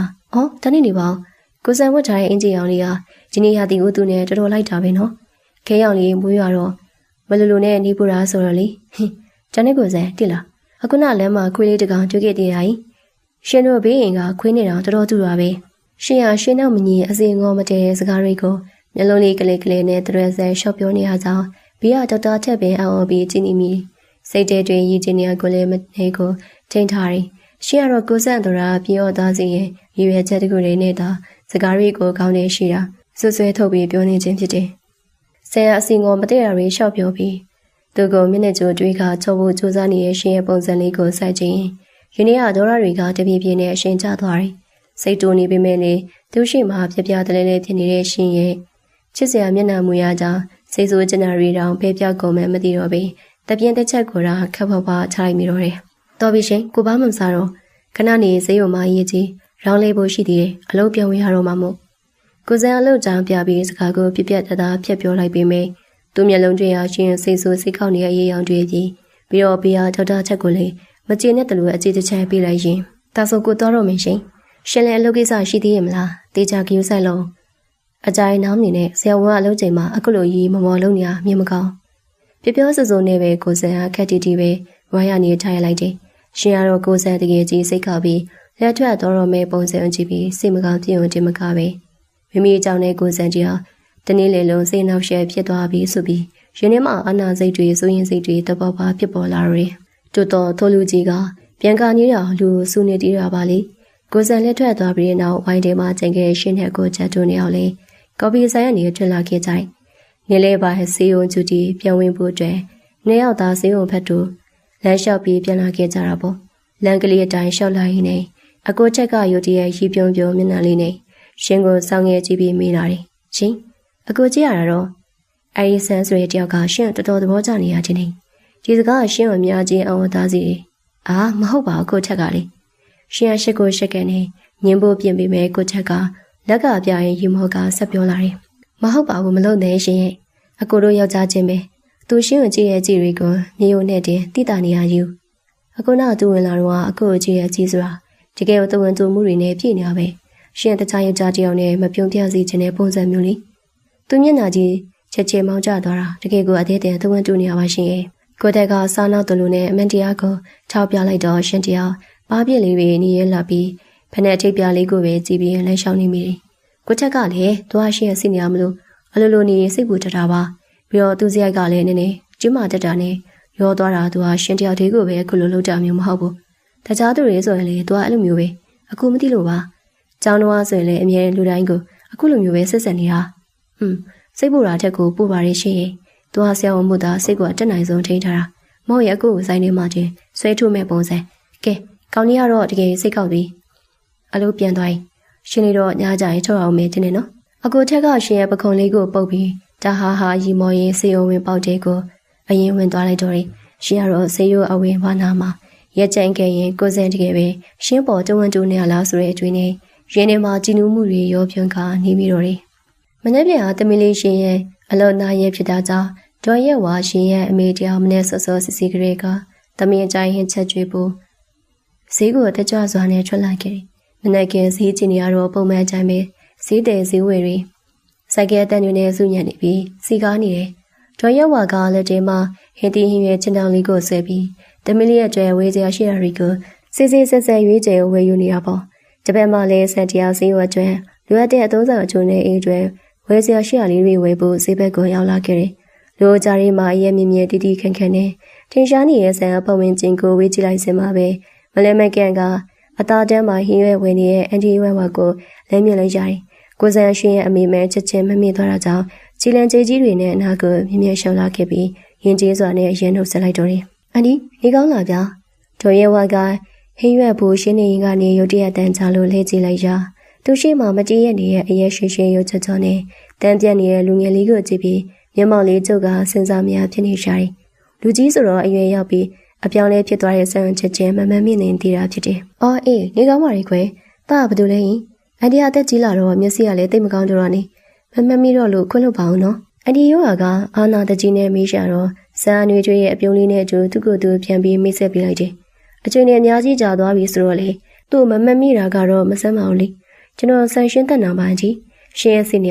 ာအန်တီတို့အိမ်ကိုလည်းအရင်လာဖို့ပါတယ်လေဗျာအလိုသားစံကိုကြည့်စင်အန်တီပြေလောကမမိတော့တားရင်ရတဲ့အများကြီးပူပြီးချောလာခင့်လာလိုက်တာလူကလည်းထွားလာတော့အန်တီတော့တခြားလူအောက်မိလို့အန်တီရောက်ပါမမိသွားနဲ့အာရပိုင်ရဖြစ်ပြီးဆန်ရဲ့လက်မောင်းကိုပုတ်ကမဆိုင်မတော့ပြီးချီကျူးစကားတွေပြောရတယ်ဆန်ကတော့ရှင်ရဲ့အမေရှိမလို့တဘောကောင်းလာတဲ့လူသားလေးပြေမျက်နှာကျိုးသွေးခါပြုံးနေမိကျေးဇူးပါအန်တီရောအခုတယောက်တည်းဈေးဝယ်လာဝယ်ရလားဗျာရှင်ရောမပေါင်းလားရှင်လေးကမနေ့ပြန်မှာနားရရမှလေးသားရဲ့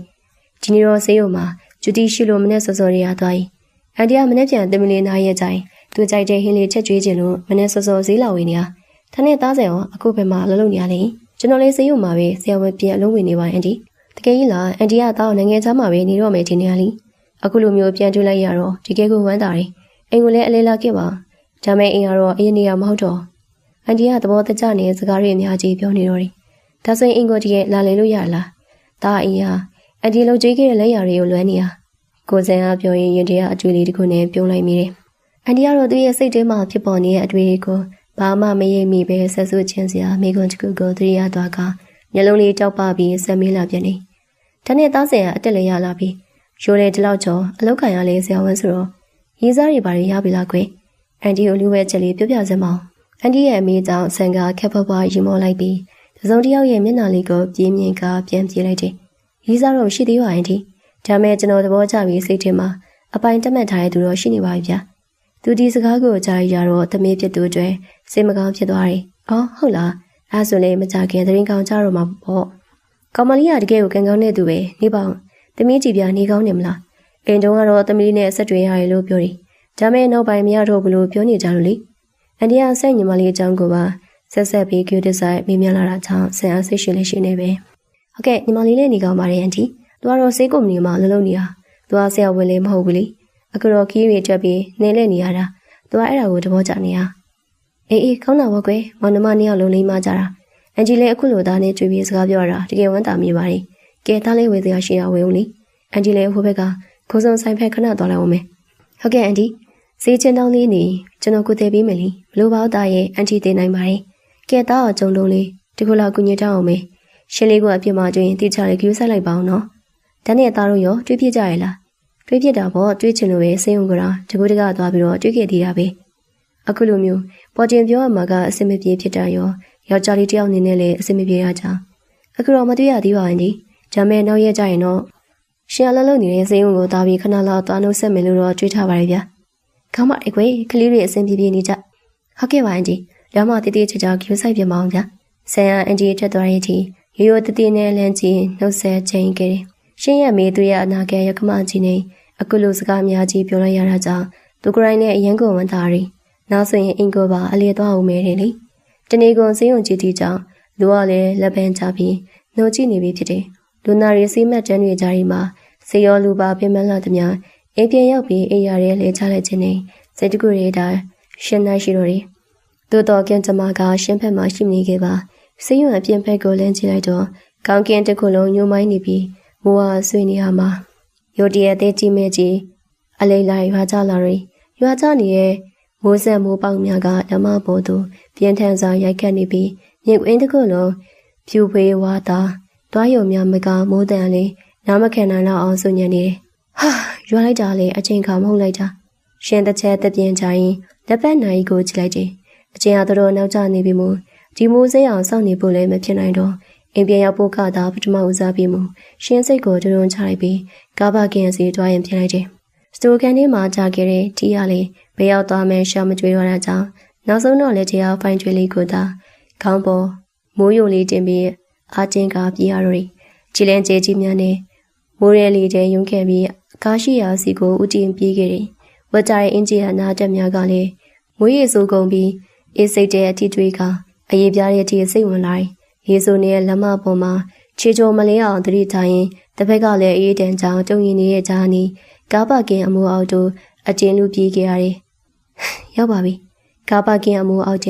ရောက်သွားတော့မှခေါင်းပေါ်ကလက်ကိုချပြီးအသက်ကိုဝရှူလိုက်နိုင်တယ်။အဝေးစားတကြုံမိုးစုသွားတော့လေကားလေးရောက်ရေးအေးပေးဆက်ဖွင့်ပြီးအမြန်မောင်းပြန်ယုံပဲဘူးတွေကတော့ဖွင့်ဖို့ကာနာတီရှောက်လာခဲ့တယ်။ကျွတ်တော်လေးရှင်ရဲ့ကြည်လဲများရုတ်တဲ့တန့်ခနေဖြစ်သွားတယ်။ဟင်းဒါဘလို့ဖြစ်တာလဲမျက်လုံးကိုတေချာပုတ်ပြီးပြန်ကြည့်မိတော့လေအမန်တရားကပြောင်းလဲမသွားပ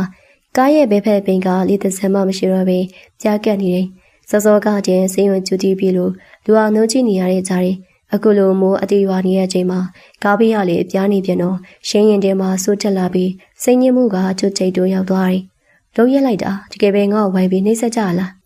ရှင်တို့ကန်းကိုတင်းတင်းစိတ်ထားမိရင်ကားဘိန်းပြီးမှထိုင်ကြလိုက်မိတယ်စိတ်ပြအငဲ့မိုးပြမဲနွဲ့နွဲ့မှုများနဲ့အတူမျက်ရည်များပင်ဝဲကျလာခြင်းနဲ့အပြင်မှာတော့မိုးအားတဝုံဝုံနဲ့တဲတဲမဲမဲရွာနေစဉ်ကားပါကန်တစ်ခုလုံးလည်းသိစိတ်ချောက်ကန်နေပြီးကိုညင်မဲ့တူတယောက်မှမရှိဘေးအပူဟာနောက်ပုံထဲမှာရှိတော့လေမိုးရဲလီထဲမှာရှန်တယောက်တည်းဘလို့မှပင်ဖြုတ်ပြီးလေးနိုင်မှမဟုတ်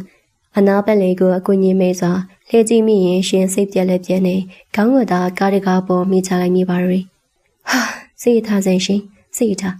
းရှင်မိမိကိုစိတ်သက်သာရလို့ဖြင့်ခက်တူတူရေးရွရင်အိတ်ချရပုံကိုတုံရီနေတဲ့လက်တွေနဲ့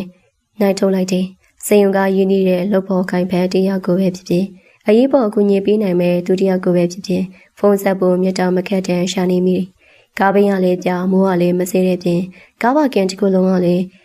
မောင်ပြမှုရှင်းရင်တဲမှာတကယ်ကိုအငြင်းစားပြူလာပြီးဖြစ်တယ်ဖုန်းတစ်ပတ်တစ်ခုကိုနှိပ်ပြီးနိုင်ရနာကဲ့ရွံရှိသည်ရုတ်တရက်ကားပါကင်အဝေးဝစီယာနီအရှိန်နဲ့မောင်းဝင်လာတဲ့ကားတစ်စီးရဲ့မိအောင်ကရှင်းမျက်နှာပေါ်တတဲ့ကြီးထောက်လာတယ်ပြင်းထန်လွန်းတဲ့ရှိမီအလင်းရောင်ကြောင့်ရှင်းမျက်လုံးကိုလည်းနဲ့ကားလိုက်ရပြီးစူးစိုက်ကြည့်မိတယ်ကျိုးစိန်ခံကအမေးရောင်ကြီးဟာရှင်ရဲ့ကားလေးပြီးနာချင်းချိုးရဲလိုက်တာကြောင့်ရှင်းရင်တုံသွားတယ်ဘယ်သူလဲမသိဘူးလူစိုးတော့မဟုတ်ပါဘူးနော်ဆိုရဲအကျွေးနဲ့ဖုန်းတင်းတင်းဆုပ်ကိုင်းရင်နောက်ကိုခြေလမ်းအနေငယ်ဆုပ်လိုက်မိတယ်ချက်ချင်းဆုပ်သလိုပဲကားတကားဖွင့်မလာပြီးလူတယောက်ဆင်းလာခဲ့တယ်အနေရန်ကိုရင်ကြီးအရှိကိုစမက်ချချဝစ်ဆန်းချပြီးလက်သေးမှထီအမေရောင်တချံကိုကိုင်းထားတဲ့ထိုလူကရှင်းစီကိုခြေလမ်းခြေကြီးတွေနဲ့ရှောက်လာတယ်ဝေဝါးနေတဲ့ထိုလူရဲ့ရုပ်ချင်းကမေးရောင်အောင်ရောက်တော့မ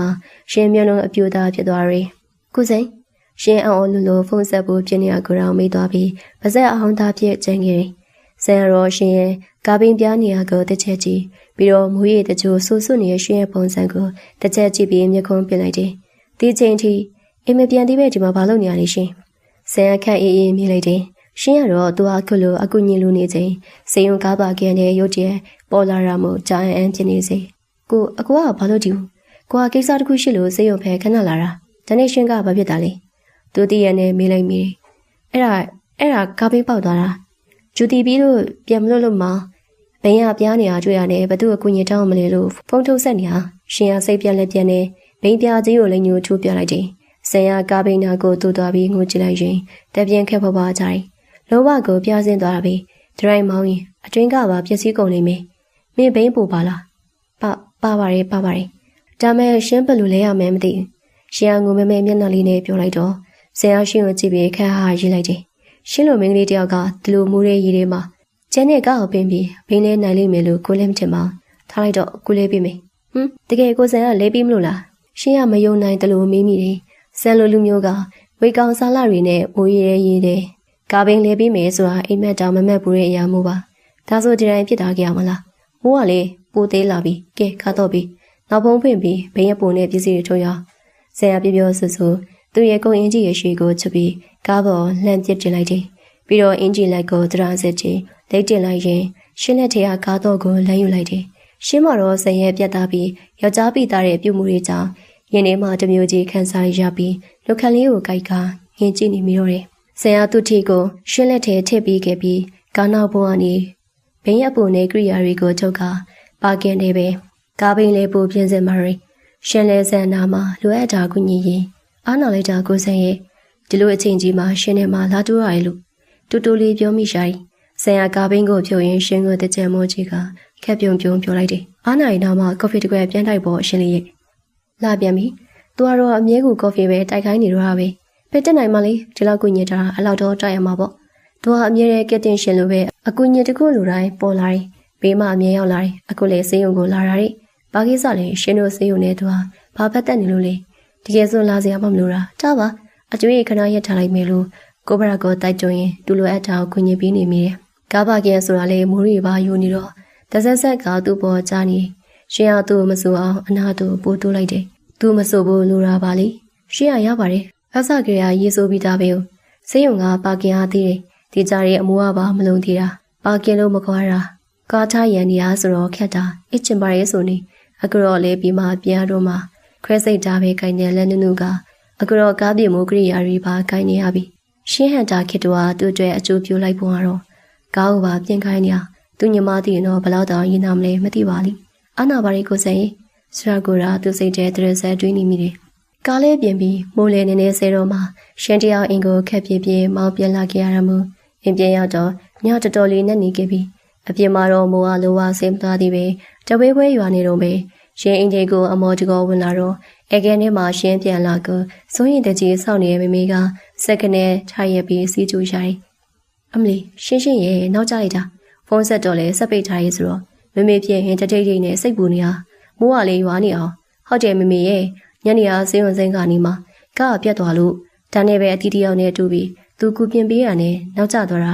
ာရှယ်ယာစပြေးစလေးတွေကိုတုံရင်ပင်မနဲ့နဲ့စွာနဲ့ပြန်ပြောလာတယ် မမေကသမီးလေးရဲ့ပင်ပန်းနွမ်းနေတဲ့မျက်နှာလေးကိုကြည့်ပြီးစိတ်မကောင်းဖြစ်ကအ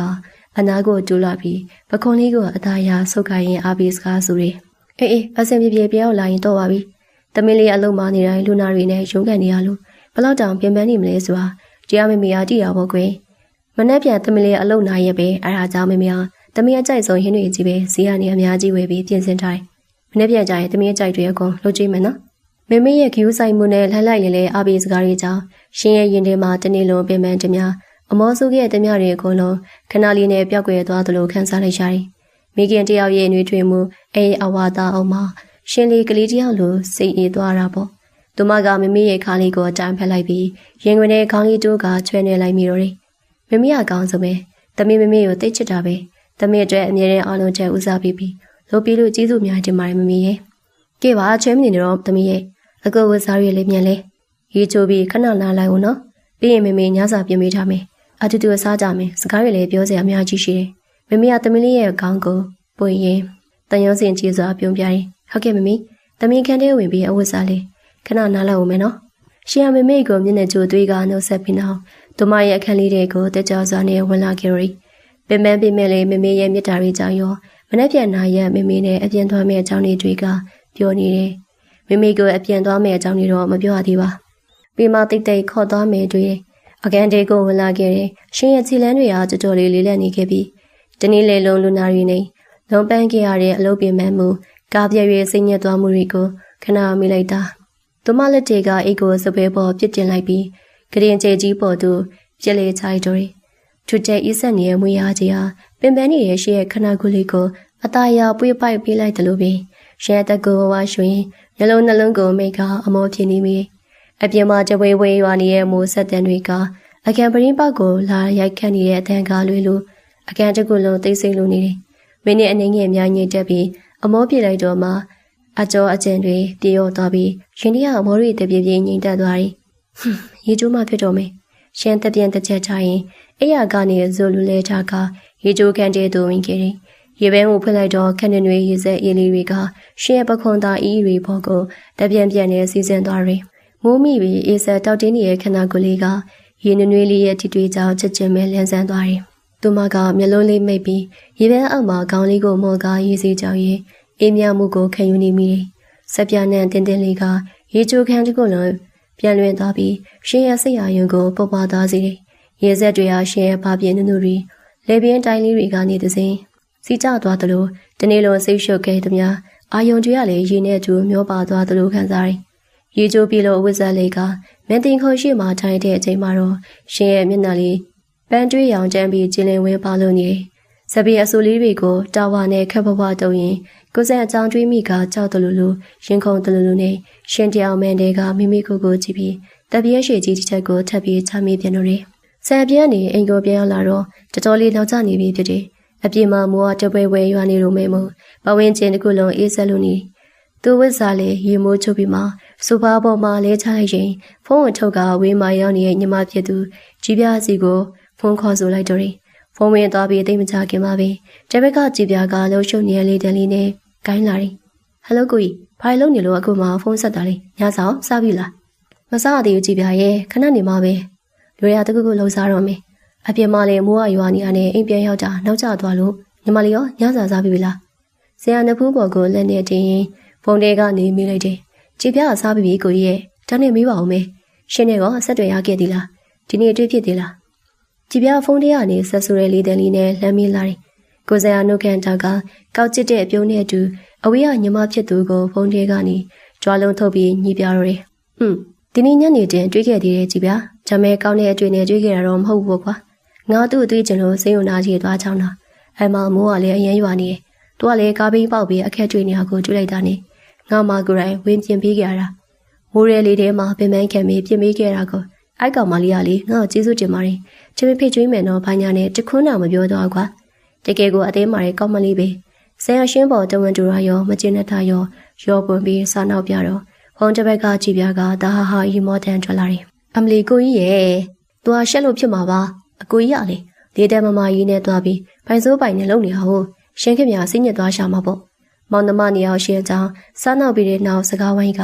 ကြီးပရာရဲ့အလို့အကြောင်းဘက်ကိုလေသွားတယ် ကြည်ပြကထိတ်တန်းနိုင်ငံခြားစီကုမ္ပဏီတစ်ခုမှလည်းစီဝါပညာရှင်ဖထနာအဖြစ်အလုပ်လုပ်နေရကြောင်းဆရာဖုန်းတွေကနေပဲအလုပ်ကြောင်းစီဝါအသစ်တွေအကြောင်းလှမ်းပြီးဆွေးနွေးမိမြင်လိုက်တယ်။တနေ့ကြည်ပြတော့ကုမ္ပဏီကအခုတလောတွေးတူးကြစီနဲ့ပတ်သက်ပြီးအသစ်တင်သွင်းတာရှိလား။ငါလူနာအကျွဲပြီးထွက်ဆိုကြိုးနေတာမျိုးရှာနေလို့ရှိရကွေအခုအသစ်ဝင်နေတမေစာတန်အုပ်စုဝင်စေးတစ်တွေရှိတယ်။တွားသွေးကြောတွေကိုကျဲစီတယ်။ ARB အမျိုးအစားလေးအရင်သုံးနေကြ ACE inhibitor ဆေးတွေလိုမျိုးလူနာချောင်းဆိုးတာမျိုးဘေးထက်ဆိုကြိုမဖြစ်စေပြီးတော့ကြောက်ကက်ယောဂအခန်းရှိရဲ့စီးကျူလူနာတွေအတွက်ပါ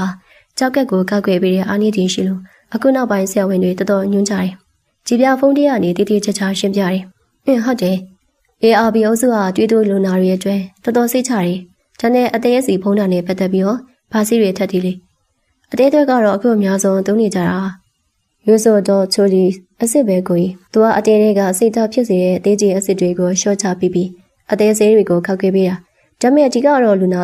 ာအသေးစီဖုံးတာကိုဆေးကြည့်ပဲအောက်ကိုကြရမှာ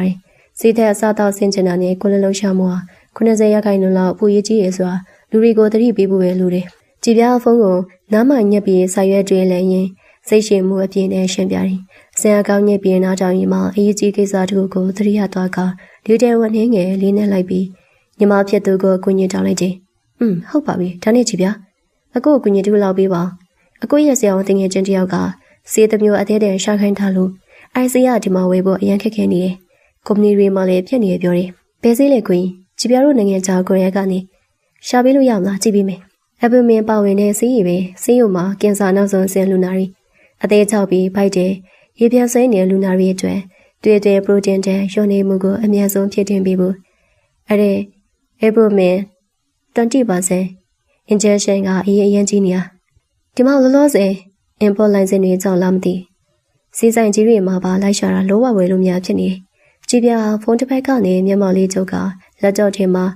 လိုက်ရှာခြင်းရင်ပြန်ပြောတယ်ဟုတ်တယ်ကိုကြီးအဲ့ဒီ human abuse ဆေးကြီးက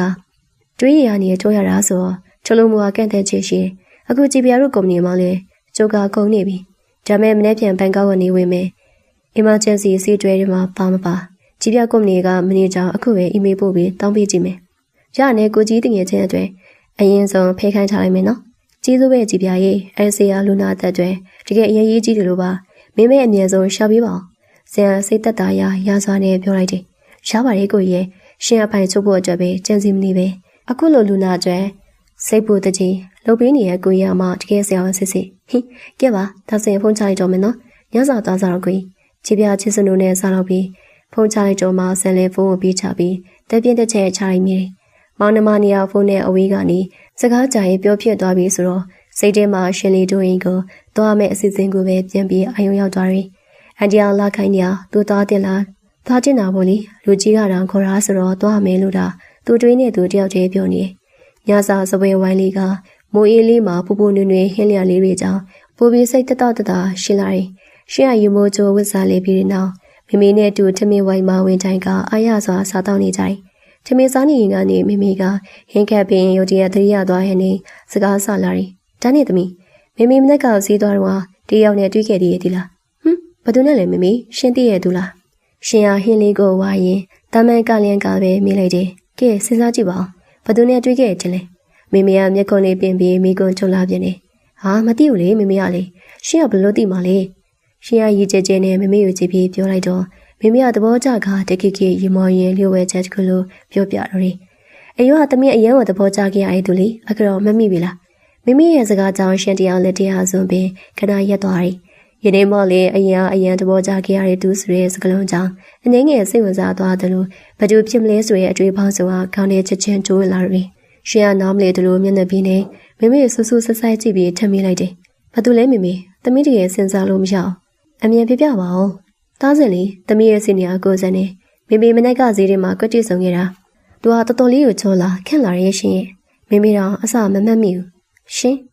မိမိစီကဆန်းဆိုတဲ့နာမည်ကိုကြားလိုက်ရချိန်မှာတော့ရှင်တယောက်တကယ်ကိုလန့်သွားတယ်။ရင်မဲ့တဲ့ချက်ချင်းခုန်သွားပြီးမျက်လုံးလေးတွေပါအလိုလိုဝမ်းဆက်သွားတယ်။ညနေအောင်ဆန်ကိုအလုံးရှုပ်စီခဲ့မိတာအခရမိမိပါစက်ကနေအတီးကြီးပြန်ကြတော့မှကိုစံနဲ့မိမိတကယ်ကြီးဆုံခဲ့ကြတာပါလားဆိုပြီး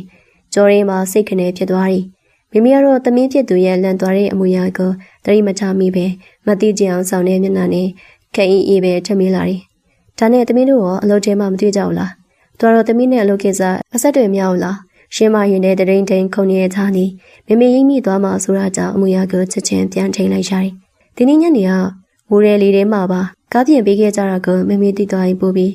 အစားခက်နေရတော့မှသိကြတယ်။ပြီးတော့ကိုစံရဲ့ကလေးစံနဲ့အကျဉ်စုကြီးကိုမိမိသိသွားမှလည်းစိုးရိမ်မိတာကြောင့်ရှင်တရားမသိသလိုဟန်ဆောင်ပြီးလိန်ပြောလိုက်ကြတယ်။အာဟုတ်လားမိမိသူနဲ့တွေ့ခဲ့တာကိုသမီးတို့ကဈေးကိုမှအတူတူလေးမဟုတ်တော့မတွေ့ဖြစ်ပါဘူးမိမိရဲ့သူနဲ့မဆုံဖြစ်တာတော့ကြာပြီလေ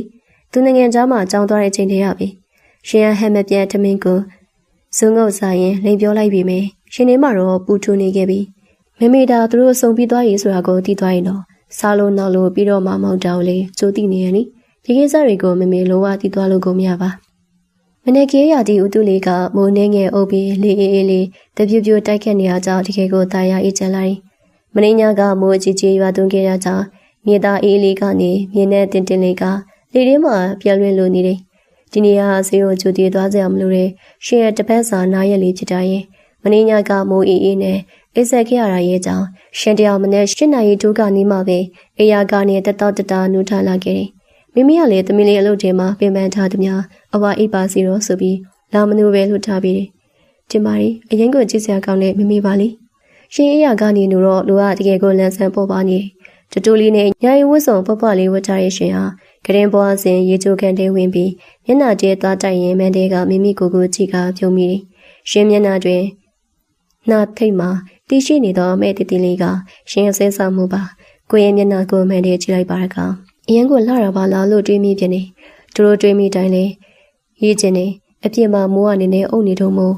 ဒီနေ့တော့နေ့လယ်ပိုင်းလောက်ကျမှမေမေနဲ့အတူဖျားသွားပြီးကုတူယူရမယ်လို့စိတ်ထဲကနေကြိုတင်ပြီးအစီအစဉ်ဆွဲနေမိတာပေါ့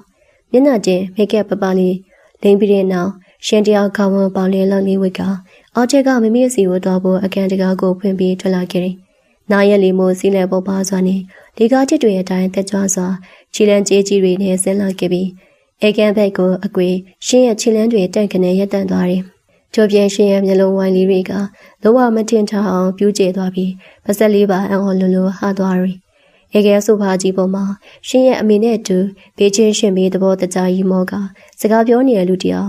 ်ပြိုးစင်တန်ပြန်နေတယ်။ရှင်ကြီးလက်ရှိကိုတရောင်စစ်တီတီတီချာချာခောက်တင်ကြပြီးတီတီကန်ကန်နဲ့ဆဲဆောင်မှုအပြည့်ရှိနေတဲ့သူလူကအချားသူမဟုတ်ကိုစံချင်းနေ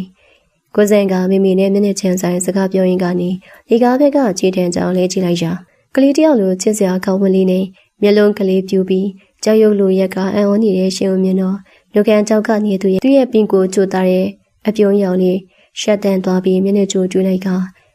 လမ်းနှုတ်ဆက်လိုက်တယ်နိုးပြီလားရှင်မနေ့စာဖို့ကိုရိုးစောက်နေတာရင်းနှီးနေသလိုလေးတန်အနေထားနဲ့သူဟာဆူလာတယ်ရှင်ကိုစံရှင်ဦးကောင်းကျဲမှာတရိတ်တိန်နေတာတောင်အတက်မြေသွားပြီးညံစမ်းပိဟိနီတခုကိုကြုံလိုက်ရသလိုလောကကိုစွန့်အားပြီးအံ့ဩမြင်တတ်နေမိတယ်။သူကဘေးကနေဘလူနီးနဲ့ငါအိမ်ကိုမနဲ့စောစစ်စီရောက်လာလေ။ပြီးတော့မေမေနဲ့ရောဘလူလို့ဒီလောက်ကြီးရင်းနီးစကားရဲ့တူပြောနေနိုင်ရလေဆိုရဲအတွေ့အပေါင်းဆုံးဟာရှင်ရဲ့အုံနောက်ထဲမှာအများကြီးရှိုးထွေးကုန်တော်တယ်။မေမေကတော့သမီးဖြစ်သူရဲ့ဦးကြောင်ပုံစံလေးကိုကြည့်ပြီးလှမ်းစုတယ်။ဒီသမီးလေးကတော့အဲ့ဒီရောက်နေရကိုနှုတ်တောင်မဆက်ပဲကြည့်နေလိုက်တာ။ဒါစင်ကမေမေတို့အတွက်မနှက်စားပါတကူတကားဝဲပြီးစောစောစစ်စီရောက်လာတာ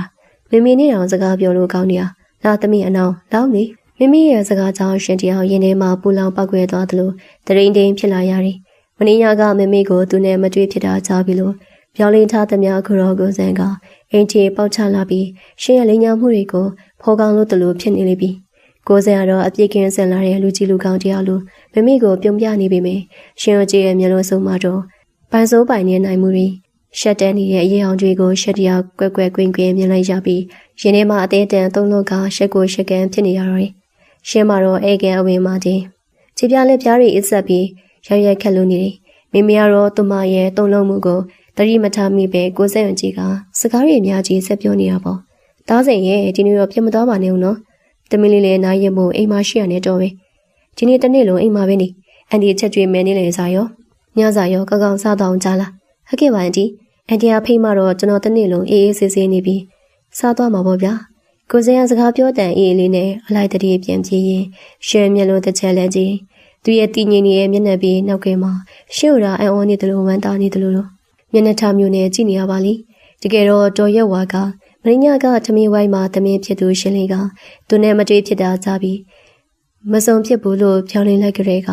လူကြီးမလို့အကဲခတ်မိပြီးသားဖြစ်တယ်သမီးလေးရှက်ပြီးလိန်နေမှန်းတရားကြောင့်ညနေပိုင်းကျမှကိုစန်းစီကိုဂရိုင်းဖုန်းလန်းဆက်ပြီးတားစဲမနေ့ပြန်ရှင်းလေးနိုင်ရမို့အိမ်မှာသမီးလာစားပါဖိတ်ခေါ်လိုက်ခြင်းဖြစ်တယ်ကလေးနှစ်ယောက်ကအဆင်ပြေစေခြင်းနဲ့စိတ်တွေနဲ့သူကိုရိုင်းကအเจ้าကိုဝင်နေရဖြစ်တယ်။ဒါကသမီးကိုသဘောကျရဲ့ရိတ်တွေကိုသူမြင်နေရလေ။ကိုစံကကော်ဖီခွက်ကိုအသားရချလိုက်ရင်ဟိုးရင်ကအเจ้าရတကူကိုဒရီယာကအန်တီကိုမိလိုက်တယ်။ဒါနဲ့အန်တီဟိုးရင်ကကျွန်တော်ဒီအိမ်ကိုလာလေတော့ကရှင်မွေးထားတဲ့အဖြူရောင်အကြောင်းကလေးရေ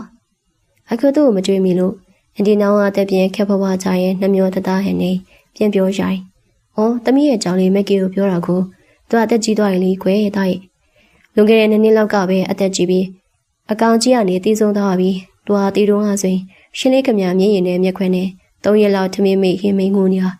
မေဖြေချော့လို့ကိုမနိုင်။အာဟုတ်လားရှင်းကတန်ရုံးစင်တော်တော်ကြီးတာပဲနော်။ကိုစရာရှင်းဆူဆူဆဆချင်းတန်ရုံးစင်ကြီးတက်တာကိုရေရွယ်ပြီးပြောလိုက်တော့ဘေးမှာထိုင်နေတဲ့ရှင်တရားပါပြစ်လေးတွေရုတ်တရက်နေရဲလာရပြန်နေ။ကျွန်တော်မေနဲ့ကိုစံရဲ့မနမရဲ့အကြောင်းကိုစကားတွေအဖောင်ဖဲပြီးအများကြီးဆက်ပြောဖြစ်ကြတယ်။ဟိုရင်ရရှင်လေးအကြောင်းတက်တော့ဘလောက်တိဦးတူတူနိုင်ခဲ့ကြောင်းအခုစင်းဦးမကလူနာရီအပေါ်ဘလောက်ကြီးဆိုင်နိုင်ကြောင်းတွေကိုမိမခုံယူတကြီးဖောက်တယ်ချသလိုကိုစန်းလည်းဆရာဝန်ကြီးတယောက်ပြီးလူကြီးအကြိုက်စကလုံးတွေသုံးပြီးစိတ်ရှိလက်ရှိနဲ့အလိုက်တတိပြန်လဲပြောဆိုနေတယ်။သူတို့နှစ်ယောက်ရဲ့ရီမမောနဲ့စကားတွေတူတူပြောနေကြတဲ့ပုံစံဟာတကယ်ကိုရင်းနှီးတဲ့မိသားစုကြီးတစ်ခုလိုဖြစ်နေပြီးရှီကတော့အိကန်ချင်းမှတင်စကားလည်းမပြောဘဲကြောင်းအောင်ဆွမ်းအောင်ပြီးငိမ့်နေတဲ့တိုးကောင်လေးလိုနေရပါတယ်။စန်တီယာရှင်းရဲ့အိမ်မှာအမေဖြစ်သူနဲ့စကားတွေဖောင်ဖဲနေချိန်မှာပဲအဝေးတနေရာမှာရှိနေသူညီမလေးကြည့်ပြတော့ဖုန်းလေးကရင်သူမရဲ့ချစ်သူနဲ့အသေးတန်စကားပြောနေရှာတယ်။ကြည်ပြနဲ့ဒေါက်တာထက်ကအသက်ရွယ်ချင်းသူညီကြတာမို့ကြောက်ကွတယောက်ချင်းစနူညံစာလေးတွေနဲ့ခေါ်ဝေါ်ရင်အချီဦးလေးထဲမှာတဝဝေဖြစ်နေကြသူတွေပေါ့။ဖုန်းတစ်ဘက်ကဒေါက်တာထက်ကအလုပ်ပေးရမှာကြည်ပြကိုတမင်အလွန်သေးပြီးနှုတ်ခမ်းလေးစုကချွဲ့တွဲနေတယ်။ကြည်ပြချစ်ကလည်းနောက်တစ်ဘက်မှာပြန်လာမယ်ဆိုတော့ကိုဟာဆေးုံမှာတယောက်တည်းပြင်းစရာကြီးအလုပ်တွေပြီးအမြန်ဆုံးတာပြန်လာခဲ့ပါတော့ဗျာကိုမချစ်ကိုလွမ်းလို့တနေ့ကုန်လူနာကြည့်ရတော့အာယုံကမနှဲဆိုင်နေရတယ်ကြည်ပြဖုန်းထဲကနေတစဉ်ချစ်သူရဲ့အတန်နွဲ့လေးကိုကြတော့နှုတ်ခမ်းလေးကိုညွတ်သွားပြီးသဘောတကျရှိလိုက်မိတယ်အာဟုတ်ပါပြီထောက်ထားကြည့်ရဲ့အလုပ်ထဲမှာတော့လူနာတွေတိတိကျကျကြည့်ပါအောင်နော်ချစ်လေကိုကိုလွမ်းတာပေါ့ဒါမဲ့ဒီမှာလောကိစ္စလေးတွေကမပြတ်သေးလို့ပါခဏလေးပဲတီးခံပေးပါအောင်နော်2ရက်3ရက်ပါပဲမသိရောအမြန်ဆုံးပဲပြန်လာခဲ့ချစ်မရှိတော့ကိုဘွားကြီးကအယောင်နေမရှိတော့တယ်လို့ပဲပြင်းစရာကြီးခြေပြန်ရောက်လာတဲ့နေ့ကျရင်ကိုရိုနီယာတူတူရှောက်လိုက်ရမယ်နော်ဟုတ်ပြီလားဒေါက်တာထက်ကကလေးလေးတယောက်လိုဆိုတီယိုနဲ့ကျွဲနေရမို့ကြည်ပြတယောက်ဖုန်းလေးကိုကြစ်ကြစ်ပါဆိုရင်ရင်ထဲမှာချစ်တွေပို့သွားပြန်နေအင်းမဟုတ်ပါပြီရှင်တယောက်တာနဲ့အရင်ဆုံးလာတွေ့ပါမယ်ဟုတ်ပြီလားဒါနဲ့ရှင်ရောအခုတလောအဆင်ပြေလားရှင်လားတွားတော့အမြဲအေးဆေးပါပဲဒါပေမဲ့မင်းညမူးရတွေမှာသူ့ကားပြလို့ကိုစန်းနဲ့တူတူရှိနေရတော့တွေ့လိုက်တာ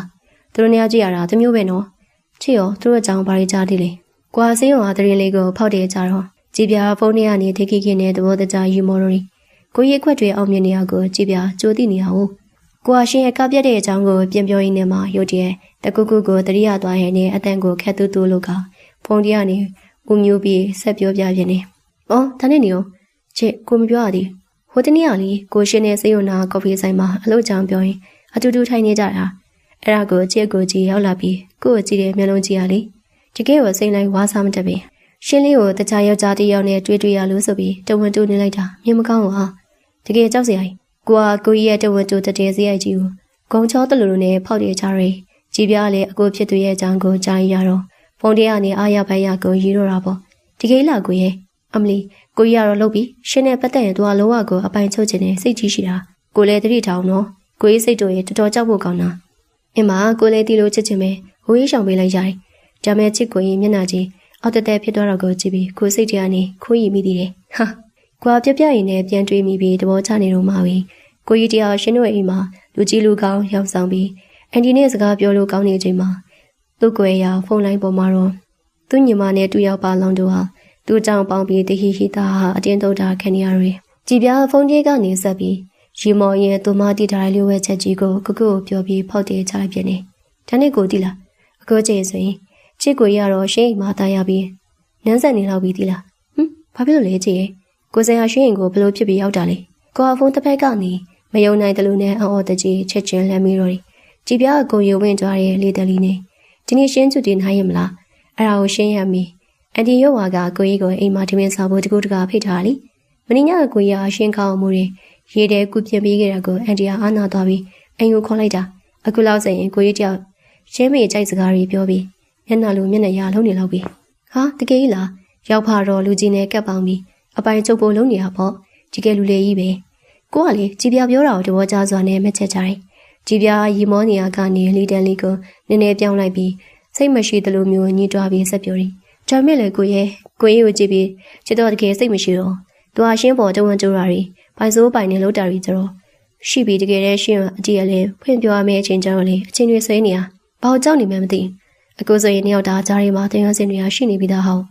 ကိုကြီးကဖွင့်ပြောပေးနေဟိုလူလူဒီလူလူနဲ့အကွက်တွေကြီးပဲတုံးနေတာကြားလာပြီဟုတ်တယ်ကြည့်ကိုစင်းကရှင်းနဲ့ပတ်သက်ရင်အရင်ခူးဆိုင်လို့တော့တကယ်ဖွင့်ပြောလိုက်လို့ရှင်းကညင်းလိုက်ဝေးသွားမလားဆိုပြီးကြောက်နေရချင်းနေကို့ချင်မကိုကလည်းယောက်ျားလေးချင်းမို့ကိုကြီးရဲ့စိတ်ချင်တွေကိုခံမှန်းပြီးဝင်ပြောပြတာ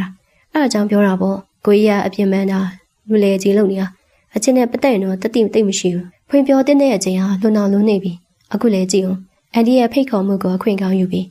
အိမ်ကြီးလိုက်သွားရဲဆိုတာရှင်းတွေးစီချလို့ပဲဖြစ်မှာဒီကတော့ချစ်လေကိုကြီးကိုအတင်းတိုက်တွန်းရမယ်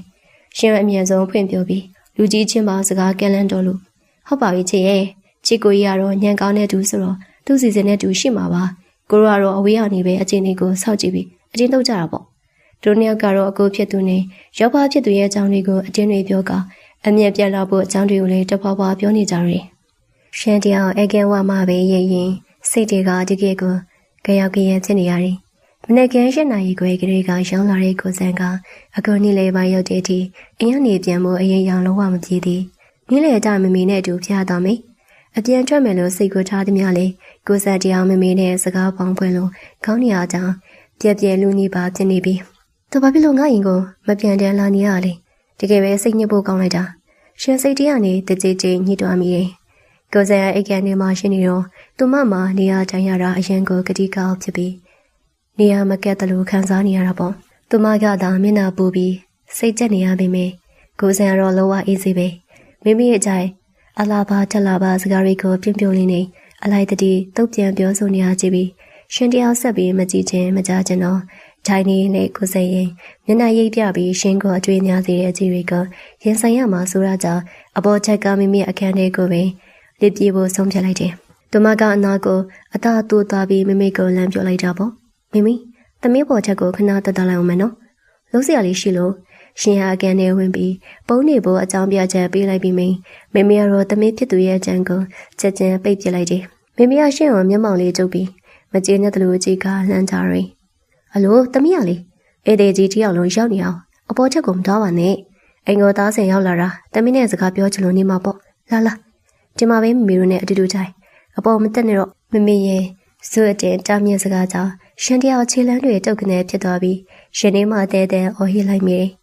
ကိုစံကိုလန်းကြည့်လိုက်တော့သူအထာနဲ့တဲ့အပြုံးကြီးနေရှင်ကိုစိန်ခေါ်သလိုကြည့်နေရကြောင်းရှင်လေးခင်များမိမိမျက်နှာကြောင့်အပေါ်လေတက်မြထိုင်ရမှလည်းအနေခက်နေတကယ်ကိုတိုးကောင်လေးလိုထောင်ချောက်တဲပိတ်မိနေတော့တယ်အကယ်នេះမှတိတ်ဆိတ်သွားတဲ့ချိန်လေးမှာရှင်တယောက်စိတ်ထဲမှာအကြီးကျယ်တွေးနေမိတယ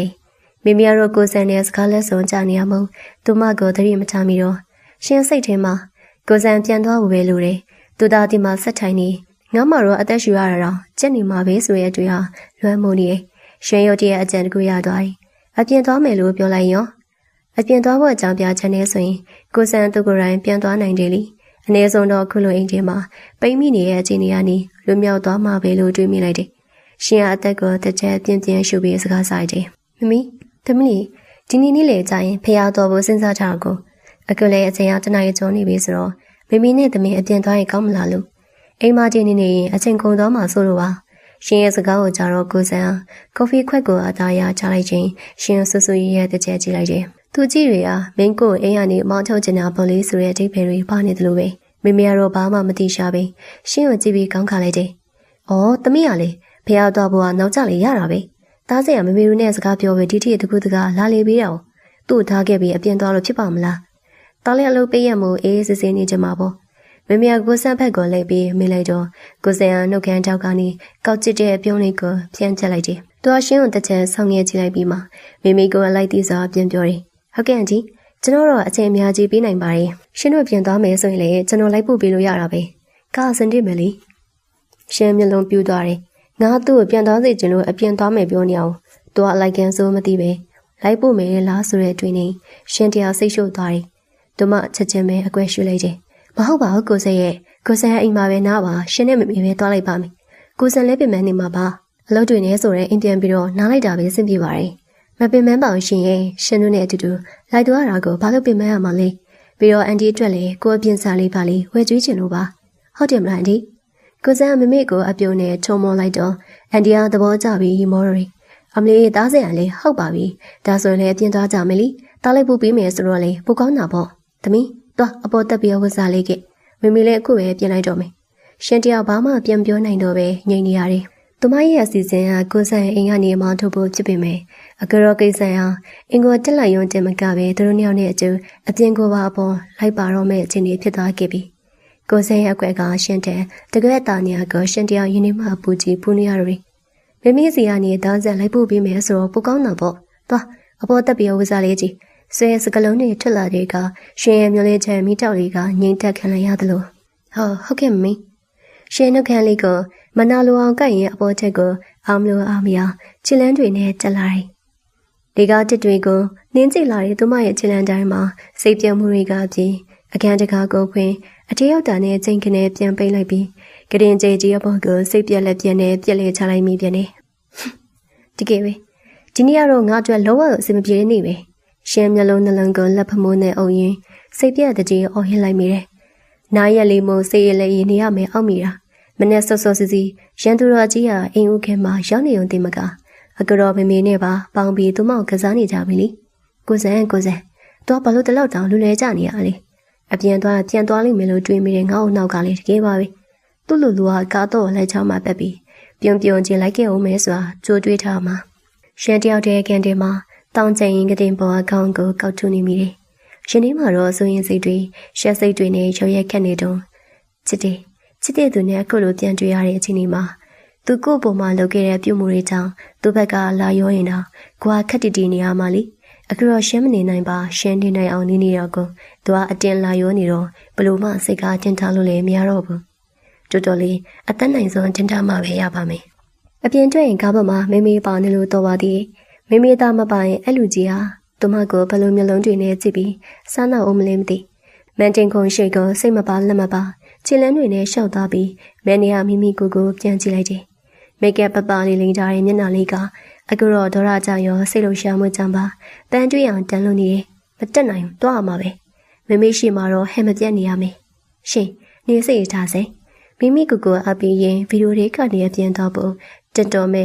အယောင်နုနုဝဲဆက်လေးတဲ့ကိုဆွဲထုတ်လိုက်တယ်စိတ်ပြက်လက်ပြက်ဖြစ်နေရပေမဲ့လေယင်းနေရခုံလုံးကတော့အောက်ထမကားတော့လေးခိုင်းပြီးစောင့်နေမဲ့လူတယောက်ကြောင့်လောဘကိုငြိမ်သက်မသွားခဲ့ပါဘူးလေရှင်တရားဗီဒီယိုတွေကနေမျက်စိအေးဆုံးဖြစ်မဲ့အပြနုနုမြမဝတ်စုံလေးကိုရေးချပြီးလဲလဲဝတ်ဆင်လိုက်တယ်ဇာရင်ပုံအင်းကြီးလက်ရှိလေးကရှင်ရဲ့တွေ့လျတဲ့ကိုလုံးအချိုးစားကိုကွက်ကြီးပေါ်လွင်စေပြီးခါတီတီလေးအောင်မဝတ်ဆင်ထားတဲ့ပေလွာလုံးကြီးအနာစာကချီပွားနုနုလေးတွေအထိမန်ရှင်ဖြစ်လို့နေတယ်စပင်းအီလေးတွေကိုနောက်မှတိတိကျကျစူးစီးပြီးကလေးအလှလေးညှက်ထားကနာတဲ့စမစပယ်ပဲရနဲ့တင်းတင်းလေးဆွဖြန့်လိုက်တော့မင်းရရှင်လေးကတကယ်ကိုရေးရေးလေးနဲ့လှပလို့န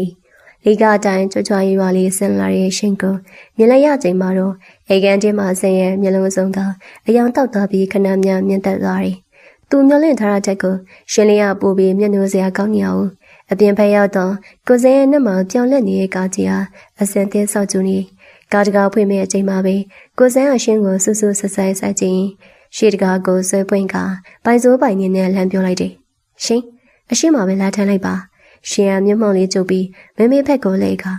မေသမီးနဲ့နောက်မှာတူထိုင်အောင်လေအကူကြီးရှာတလို့လှမ်းပြောပြီးမဲ့မေကတော့ပြောစစ်စီနေအနောက်တကာကိုဖွင့်ပြီးဝင်ထိုင်လိုက်ရင်ညင်တော့တယ်အိုးမဟုတ်တာသမီးကလေမေကလူကြီးပဲဟာနောက်မှပဲအေးစေးထိုင်ခဲ့တော့မယ်သမီးပဲရှိမှသားထိုင်ပြီးသားစံကိုလမ်းညွှန်ပေးလိုက်အလုပ်เจ้าတွေလည်းပြောကြပေါ့လမ်းညွှန်စရာလို့လားသူလည်းဒီနေရာကအเจ้าတွေကိုသိတာပဲ မမေကပါသူ့ဘက်ကပါမလားတော့ရှင်တယောက်တက်ပြန်တာချိုင်ကိုဆက်ဘေးကရှေ့ကမ်းမှာမတက်တာပဲဝင်ထလိုက်ရရယ်ကားတကားပိတ်သွားပြီးကားလေးစတဲ့ချက်ခွာလာတဲ့အချိန်မှာတော့အရှိခံတစ်ခုလုံးရှင်ရဲ့စပယ်ရနံတင်းတင်းလေးနဲ့အတူတိတ်ဆိတ်မှုကလွမ်းမိုးသွားတယ်ကိုဆက်ဟာစတီယာရင်ကိုကျွမ်းကျင်စွာကိုင်မောင်းရင်နှုတ်ခမ်းတောက်ကကောက်ကျစ်တဲ့အပြုံးနဲ့အတူရှင်းဝစကားဆိုင်တယ်ဒီနေ့ဝတ်သားလေးကတော်လာရင်တော့ရှင်စပယ်နဲ့လေးဟာလေးမှွေးနေရပဲအရင်ကြည့်ကောင်းနေရဲ့ရှင်ဟာမျက်နှာလေးကျူပိုးသွားပြီး brain ပေါက်အပြင်ဘက်ကိုအကျဉ်းလွဲကြီးကခက်ဆက်ဆက်ပြန်ပြောလိုက်တယ်ဒီလိုတကယ်ဘာစကားတွေပြောနေရပါလိမ့်ဖះသွားမှမလို့တေချာဝက်လာတာပါပြီးတော့ကိုစံလိုက်လာမယ်လေရှင်ကကျူတည်တယ်မဟုတ်တာအော်ဟုတ်တာပဲမရညာကရှင်ကအန်ဂျီကိုစံနဲ့မတေးဖြစ်တာကြာပြီလို့ပြောတာကိုကွာသာရှင်သွေးချင်လို့မနဲ့ဆော့ဆော့စီးလာခဲ့တာရှင်ကတော့ကို့မျက်နှာနဲ့တင်အိမ်ကနေမောင်းထုတ်ဖို့ကြက်နေရပေါ့ဆန်းရလီတန်ကိုခက်တူတူလုပ်ပြီးမိမိမကြောက်အောင်ရှင်တယောက်သေးကိုပဲဂလူကြည့်စေလိုက်တယ်ကိုစံဘာလဲလာပြောနေရလဲရှင်ကဘယ်တော့မှမောင်းထုတ်လို့လဲပြီးတော့ရှင်မမိတ်ကိုလိန်တာမဟုတ်တကယ်လဲတွေ့မှမတွေ့တာအဲ့ဒါရှင်စကားအတီတီအငုံငုံဖြစ်သွားတယ်အဲ့ဒါဘာဖြစ်လို့လဲရှင်ကိုနဲ့တွေ့နေရတာကိုအန်တီမသိစေချင်လားတမို့ရှက်လို့လားကိုစံရဲ့မျက်ခုံးတစ်ချက်ပင်းပြပြီးရှင်ရဲ့မျက်နှာနုနုလေးနာကိုအနှိမ့်ငယ်တိုးကက်ကမိလိုက်တယ်သူ့ရဲ့အကြည့်တွေကရှင်လောကအရှုံးပေးစေခြင်းတဲ့ပုံစံမျိုးမရှက်ပါဘူးရှင်ကဘာလို့ရှက်ရမှာလဲကိုစံကသာလူလေကြီးမိမိဖုန်းဆက်တာခွင့်ကောင်းယူပြီးအိမ်တီလိုက်လာတယ်မလားရှင်ကမကျေနပ်တယ်လို့ရန်ကြွေးလိုက်တယ်ဟုတ်ပါပြီကျွန်တော်မှပဲထားပါမိုးရဲလီတွေမှာကိုကားပြင်ခိုင်းပြီးဘာမှပြောမတော့တော့ကိုကစိတ်မကောင်းလို့ဒါမဲ့မချစ်မဲ့ပဲအန်တီကဖုန်းဆက်လို့ရောက်လာတာပါဗျာသူကစားနာတလို့လေးတဲနဲ့ဆူလာတယ်ကိုစံကတကယ်ကိုလူလေးကြီးပဲမိမရှိမှတော့ဟန်ဆောင်ကောင်းလိုက်တာကိုရကြတဲ့မျိုးရှင်ကနှာခေါင်းလေးရှုပ်ပြီးတူတူလေးညှစ်သွားလိုက်တယ်အခုလည်းအန်တီရှိပါရဲ့ကိုကရှင်တယောက်တည်းပေါ်ပြီးဒီလိုလူလေးကြတာပါကျန်တဲ့ချင်းဆိုရင်အဲ့လိုမဟုတ်တည်မလားတော်ရုံအားကတော့ဘာဆိုဘာမှမကြားသလိုဘာမှမမြင်သလိုရာနောက်ကနေအေးစေးထိုင်နေတော့တယ်ကိုစံအကောက်ဖျားဝင်တယ်ရှင်းလိုက်ရင်ရှင်ဆူဆူစဆိုင်ကြည့်လာတယ်ရှင်တယောက်ကိုစံရဲ့စကလုံးတွေနဲ့အကြည့်ရအောင်မှာရင်ဘတ်တဲ့နေထိုင်မရအောင်ခုံလုံးနေပြီးဘာမှထမပြောနိုင်ပြီးကားတကားကိုသာအမြန်ဖွင့်ပြီးစင်ပြေဖို့ပြန်ရည်ကိုစံရဲ့နားမှာရှိနေသည်များကာလာပက်လုံးသူမရဲ့စိတ်တွေရင်ခွန်တန်တွေဟာဘလို့မှထိန်ချုံလို့ရမှာမဟုတ်တော့ပါဘူးလေဖျားရင်ပြင်းပေါ်ရောက်တဲ့အခါတယုံအိုရသည်ဥသူကြောင့်ကြောက်ပြအေးလေးတွေကခြေပေါ်အားထိအေးစိတ်သွားစေတယ်လေတူတဲမှာမွေးတိုင်းနဲ့နဲ့ပယံနဲ့တွေတင်းပြန့်နေပြီးဖျားဖူးပြည်သူရဲ့ကြောတန်မြတ်တာပို့တန်တွေကြောင့်ရင်ထဲကိုအေးချမ်းသွားစေတာတော့အမှန်ပါဖျားရောက်ပြီးကစားမှာပဲမမေရဘေးနာကတမယုံရိတ်လေးကိုကြည့်ပြီးရှင်လန်းပြောတယ်သမီးမမေဒီတမယုံထဲမှာပဲတယောက်တည်းစိတ်ရင်လည်းခဏလောက်ဝတ်ပြုချင်လို့သမီးတို့ညသမီးရဲ့နေနံကြောက်ကိုသားပြီးအေးစေဖျားရှိကိုနေကြနော်ပြီးမှမေးစီပြန်လာခဲ့မမေရစကားစုံတာနဲ့ရှင်ငင်းကွင်းပေးမပေးပဲတမယုံတဲတို့ခက်တွက်လေးဝင်သွားရီရှင်ခင်ဗျာမမေရှင်လည်းလိုက်မယ်လေလို့လမ်းခေါ်ဖို့ပြန်လိုက်ပြီမယ်အနောက်ကနေကက်လျက်ပါလာတဲ့ကိုစံကြောင်စကလုံးတွေကလေချောင်းဝမှတင်တိဆုသွားရှာတယ်မတက်နိုင်တဲ့ဆုံးရှင်တရားပန်းစီလေးတွေကိုင်းပြီးမမေရဲ့မှုရနှံဖြစ်တဲ့တောက်စီကိုခြေလန်းကျဲကြီးတွေနဲ့ခက်တွက်ရှောက်လာခဲ့တယ်ကိုစံကအေးလူလူပဲရှင်ရဲ့နောက်ကနေတောက်ရှောက်လိုက်ပါလာတာပေါ့ကြောက်တကူရောက်တော့ရှင်ကရိုးရိုးတည်တည်ဝတ်ပြိုးပန်းတွေကက်လူပြီးတင်းငိမ့်အောင်စိတ်အာရုံပြုလိုက်တယ်ဒါမဲ့ဘေးနားမှာအေးတကြီးကြီးနဲ့ကျူထောက်ထိုင်ချလိုက်ပြီးသူမကိုပဲစိုက်ကြည့်နေတဲ့ကိုစံကြောင့်ရှင်တရားဖျားစာတော်အာယုံကျဲမနေထိနေရတယ်ဖျားရှိခိုးပြီးလို့အပြီးမှာတော့ရှင်ရမခန့်ကျင်စိမ့်နဲ့ကိုစံဖက်ကိုလဲပြီးတူတူလေးရန်တွေ့လိုက်တော့တယ်ကိုစံဘာလို့ရှင်နောက်ကိုတောက်လျှောက်လိုက်နေရလဲမိမိနားမှာနေကြရမှာပေါ့ပြီးတော့ကိုနှစ်နန်တောင်းလည်းမဟုတ်ပဲနဲ့ဘာလို့လိုက်ကြည့်နေရလဲကိုစံရှင်ရဲ့ပန်းသူရောင်ပါပြင်းလေးတွေကိုစူးစူးဆဆချင်းနှုတ်ကန်တောက်ကအပြုံးနွေ့နွေ့လေးနဲ့ပြန်ပြောတယ်ကိုကရှင်ရှိနေတဲ့နေရာကိုပဲလိုက်တာလေရှင်ကကိုတဲ့ပူပြီးအေးကြီးလို့ပေါ့ကိုစံဖះပေါ်မှာဘာလဲလာပြောနေရလဲရှင်ကမျက်နှာလေးနေရဲပြီးဘီဘီကိုလန့်တဲ့ကြဝေးကြည့်ဘာဖြစ်လဲရှင်ရဲ့ကိုကရှင်ကိုပိုးနေရပဲရှင်နောက်ကိုတောက်လျှောက်လိုက်နေရဲဆိုတာကိုရှင်ရဲ့တကယ်သဘောကျနေလို့ပေါ့ကိုစံလေးတန်ကိုခဲရင်နေတီတီငင်ငင်ပြောလိုက်ပြီးမြအကြီးရတော့ရှင်ရဲ့အပိုင်ချုံမတဲဆူရှာလွန်လာတယ်အမြဲတမ်းတူးကွက်တွေနဲ့စနေတဲ့လူကြီးဟာအခုလိုဖျားပုံမှာအသေးကြီးဖွင့်ပြောလာလိမ့်မယ်လို့ရှင်တရားလိုဝမျှော်လင့်မထားခင်ပြီရှင်ဘာပြောရဲရှင်ဆိုရသွားတယ်ရှင်ဘက်တင်းမလေးခုံလုတ်သွားပြီးလက်တရားပဝါစာလေးကိုကြစ်ကြစ်ပအောင်ဆုပ်ကိုင်ထားမိတယ်ကိုရှင်ရဲ့သဘောကြတယ်ဟိုးရင်ចောင်းစတတရားအခုချိန်ကြီးပဲရှင်ရတာကိုအမြင်ရှင်တူလိုသဘောထားပြီးပက်ပြေးနေတာ မနေ့ကစိတ်ဝင်လာရရောဒီနေ့မနက်စောစောအိမ်ကိုရောက်လာရရောအားရအားလုံးကရှင်းတွေ့ခြင်းလို့ရှင်းနဲ့နေဆက်ခြင်းလို့ကိုရိုင်းအကွဲချပြီးလာခဲ့တာအကူကိုရဲ့စိတ်ရင်ရှင်းသိပြီမလားကိုစံရှင်းရဲ့မျက်လုံးဝိုင်းလေးတွေကိုဆက်ခြင်းသူရဲ့ရင်ထဲကမျက်နှာမှုတွေကိုအထင်သာဖွင့်ထားလိုက်တယ်သူဖွင့်ပြောတင်တာကြပြီးဆိုတာကိုကြည်ပြအားပေးရလဲပါရမို့သူရဲ့ဆိုလိုက်တာပါရှင်းတယောက်ကိုစံရဲ့အတီးပေါင်းဖွင့်ပြောချက်ကြီးကြောင့်ရင်းနှီးမှကြောက်တလူလူအံ့ဩတလူလူနဲ့ပေါင်းဆက်ပြီးစကလုံးတွေပါဝေဝါကုန်နေမော်ဝေနေတဲ့အကြည့်တွေအောက်မှာစုံစုံမြုပ်နေရင်ကနေမနေစိတ်ထိန်ပြီးစကားပြန်လွှဲလိုက်ကြတယ်ကိုစားတော့လှုပ်ပြီးမေဓမ္မယုံတရားအထွက်လာတော့မင်းရှင်းသွားနေပြီရှင်အားရှက်ကိုရှက်ခဲ့နေချောင်းပိမ့်မိသလိုဖြစ်သွားပြီးဘုရားဘိုးပြူရနေဝန်ခနဲ့ထရက်ကမမေစီကိုချစ်လက်အမြန်ဆုံးနဲ့လိပြေတော့တယ်ကိုစံကတော့အနောက်ကနေရှင်ရဲ့ကြောပြက်လေးကိုကြည့်ပြီးအောင်နိုင်သူတယောက်လိုသဘောတကျပြောရင်းခက်အေးအေးပဲအနောက်ကနေထက်ချက်မကွာလိုက်ပါလာကြတယ်ဘုရားဖူးပြီးလို့အင်းရပြန်လန်တဲ့ရှောင်းလုံးကားရှိခံလျာတော့လောဝကိုတိတ်ဆေးလို့သွားခဲ့ရတယ်ကိုစန်းစီကနေကိုရှင်းသဘောကျရဲဆိုတဲ့အတီးကြီးဖွင့်ပြောလိုက်တဲ့စကလုံးတွေကြောင့်ရှင်တယောက်ရင်ထဲမှာအဆမတန်ခုံလုံးနေပြီးကိုစန်းဖက်ကမျက်နှာချင်းမဆိုင်ရတော့ပဲဗရင်ပေါက်ပြင်ဖက်ကိုလာငေးချင်းနှုတ်ဆက်နေကြတော့တယ်ကိုစန်းလည်းရှင်ရှက်နေမှန်းသိတာကြောင့်ထပ်ပြီးစောင့်မလို့တော့ပဲစတီယာရင်ကိုတီတီငင်းငင်းပဲဂိုင်မောင်းလာခဲ့တယ်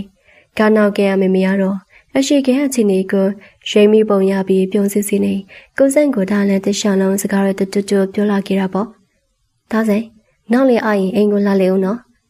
်အန်ဒီမသမီးနဲ့နေရောက်ရဲဆိုတော့ပြစ်မှုကောင်းတာတားလာတော့မှစကားပြောပေါ်ရတာဟုတ်ကဲ့ပါအန်ဒီကျွန်တော်မကြလာလေပါမယ်အန်ဒီချက်ကျွေးလာလေးလေစားချင်လို့ပါကိုစဲလိုက်တည်းပြင်းပြင်းရင်ကာမရသစင်ရှင်းကိုခိုးကြည့်လိုက်တယ်ရှင်ကတော့ဂျာမန်ရင်မတိချင်အောင်ဆောင်တာအပြင်ကိုပဲစိုက်ကြည့်နေမိတယ်အေးရှိရောက်လို့ကားရလိုက်တဲ့အချိန်မှာတော့ရှင်ကမမေနဲ့ကိုစံနှုတ်ဆက်တာကိုတော့မစောက်တော့ပဲမမီသမီးရင်ဝင်နေပြီပြောကားတကားဖွင့်ပြီးအိမ်ထဲကိုပြေးဝင်ခဲ့တော့တယ်ကိုစံပြန်သွားပြီးနောက်မိမိအိမ်ထဲကိုဝင်လာတဲ့ချိန်မှာတော့ရှင်ကအိတ်ကဆိုဖာပေါ်မှာမျက်နှာကြီးစူပုတ်ပြီးစိတ်လုံးမကျသလိုထိုင်နေရကမမေကတွေ့လိုက်ရတယ်ဒီနေ့ကောင်မျက်နှာကဘာဖြစ်လို့ဖြစ်နေမှန်းမသိတာကြောင့်မမေကအနားကိုရှောက်လာပြီးရှင်ဝင်ကြည့်ကမိတော့တယ်သမီးဘလို့ဖြစ်နေရလဲကွယ်ဒီနေ့ကောင်မျက်နှာလေးတစ်မျိုးနဲ့သားဆန်အဖျားလေးလိုက်ပူတယ်စစရဆန်ပြောင်းလှုပ်ပြီးနေအောင်သမီးကဘာလို့မျက်နှာကြီးညှိုးချောက်ပြီးစူပုတ်နေရလဲ